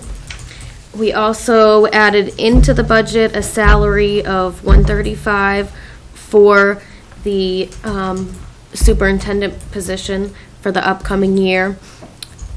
That position has been posted online, and I did put a range of $125,000 to $135,000 for that position, but figured we should maybe possibly budget at the higher end, just in case that's where we want to come out. What does a town like Wyndham or Londonderry pay? I can grab you that I'm just information curious. after. I have it in my office. Their Department of Ed website lists all the superintendent's salaries. And did you, how much did you budget for benefits? Benefits, what I normally budget is for a two-person plan. So we have budgeted for two-person health and dental insurance. No, but how much for the superintendent's position did you budget for benefits? So it would be the cost of a two-person plan, which is roughly $16,000. Two-person plan. Okay, because I didn't see it added, I didn't see it mentioned in the thing here, so I didn't know if you had actually added benefit costs for them. I did. Okay. I did not mention it, you're right, but it is in the budget, a cost of a two-person Nope. plan. Okay. I gave a little more information on substitute salaries. When you go through the budget and look at the substitute salaries, they're budgeted at the regular education line at each school. However, when you're looking at the spending in that line, it's not actually charged there. So say I'm a music teacher and I'm out for the day and I have a sub that comes in and is filled in for me, you'll actually see the charge under the line of the employee that's out. So what I did here was put a little chart and we looked at, you know, the cost of subs at each district for each of the actual years, the averages spent on those 3 years, and that's how we put it in the budget for the upcoming year. So we always have attrition. Corey and I did some actuals and budget-to-budget analysis of attrition over the past 3 years. We actually save about $200,000 in salaries and benefits in attrition. So we did take $100,000 in salaries, attrition. 150 in salary. 150, sorry about that. 150 in salaries, fix that memo, for attrition, and then $50,000 in benefits. So you'll see those lines as you go through the budget. Corey took looked at a percentage of the salaries and benefits, and it's right in there as you go through. Some things that I just wanted to list that we budget every year. 6-period classes, so that's a percentage of a salary a teacher gets paid under their collective bargaining agreement if they're picking up an extra class. We also budget teacher and para grade changes, so if employees throughout the year, teachers, if they move September 1st and February 1st, based off of their degree, if I go from bachelor's to a bachelor's 15, they can get an increase. Paraprofessionals, on our salary scale, we have non-certified and certified paraprofessionals, so if they work towards their certification during the year, again, September or February, they could also get an increase. Severance payouts under the teacher collective bargaining agreement, if an employee is looking to retire at the end of the year, they would let us know before November 1st or before that date at this point. So I've budgeted on, based of what I heard of a severance amount, and then I will let you know by November 1st if I hear anything from anybody else, sorry. Under the administration contracts, they can buy back up to 10 days of vacation time. If it's not used, that is deposited into a 403B. So we've budgeted for some of that. Again, like I had mentioned before, a couple things that were missed in entering the salaries and benefits budget. We need to add $20,000 for unemployment. There is a $1,000 reduction under LMS and $500 for prescription reimbursement. As the superintendent and the business administrator talked about in the beginning of the presentation, we don't have any additional position requests entered into the salary and benefits budget.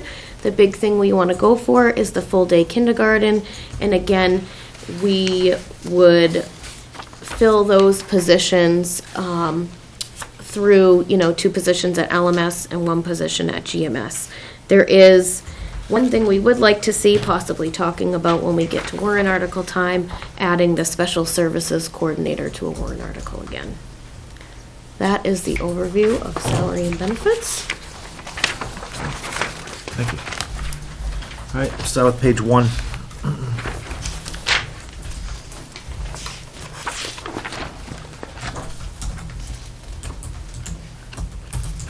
So taking from what I see on page 1, we already have 1 notification? Yes. Okay.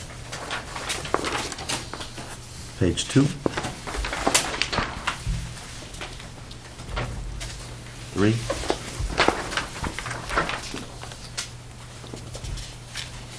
4. 5.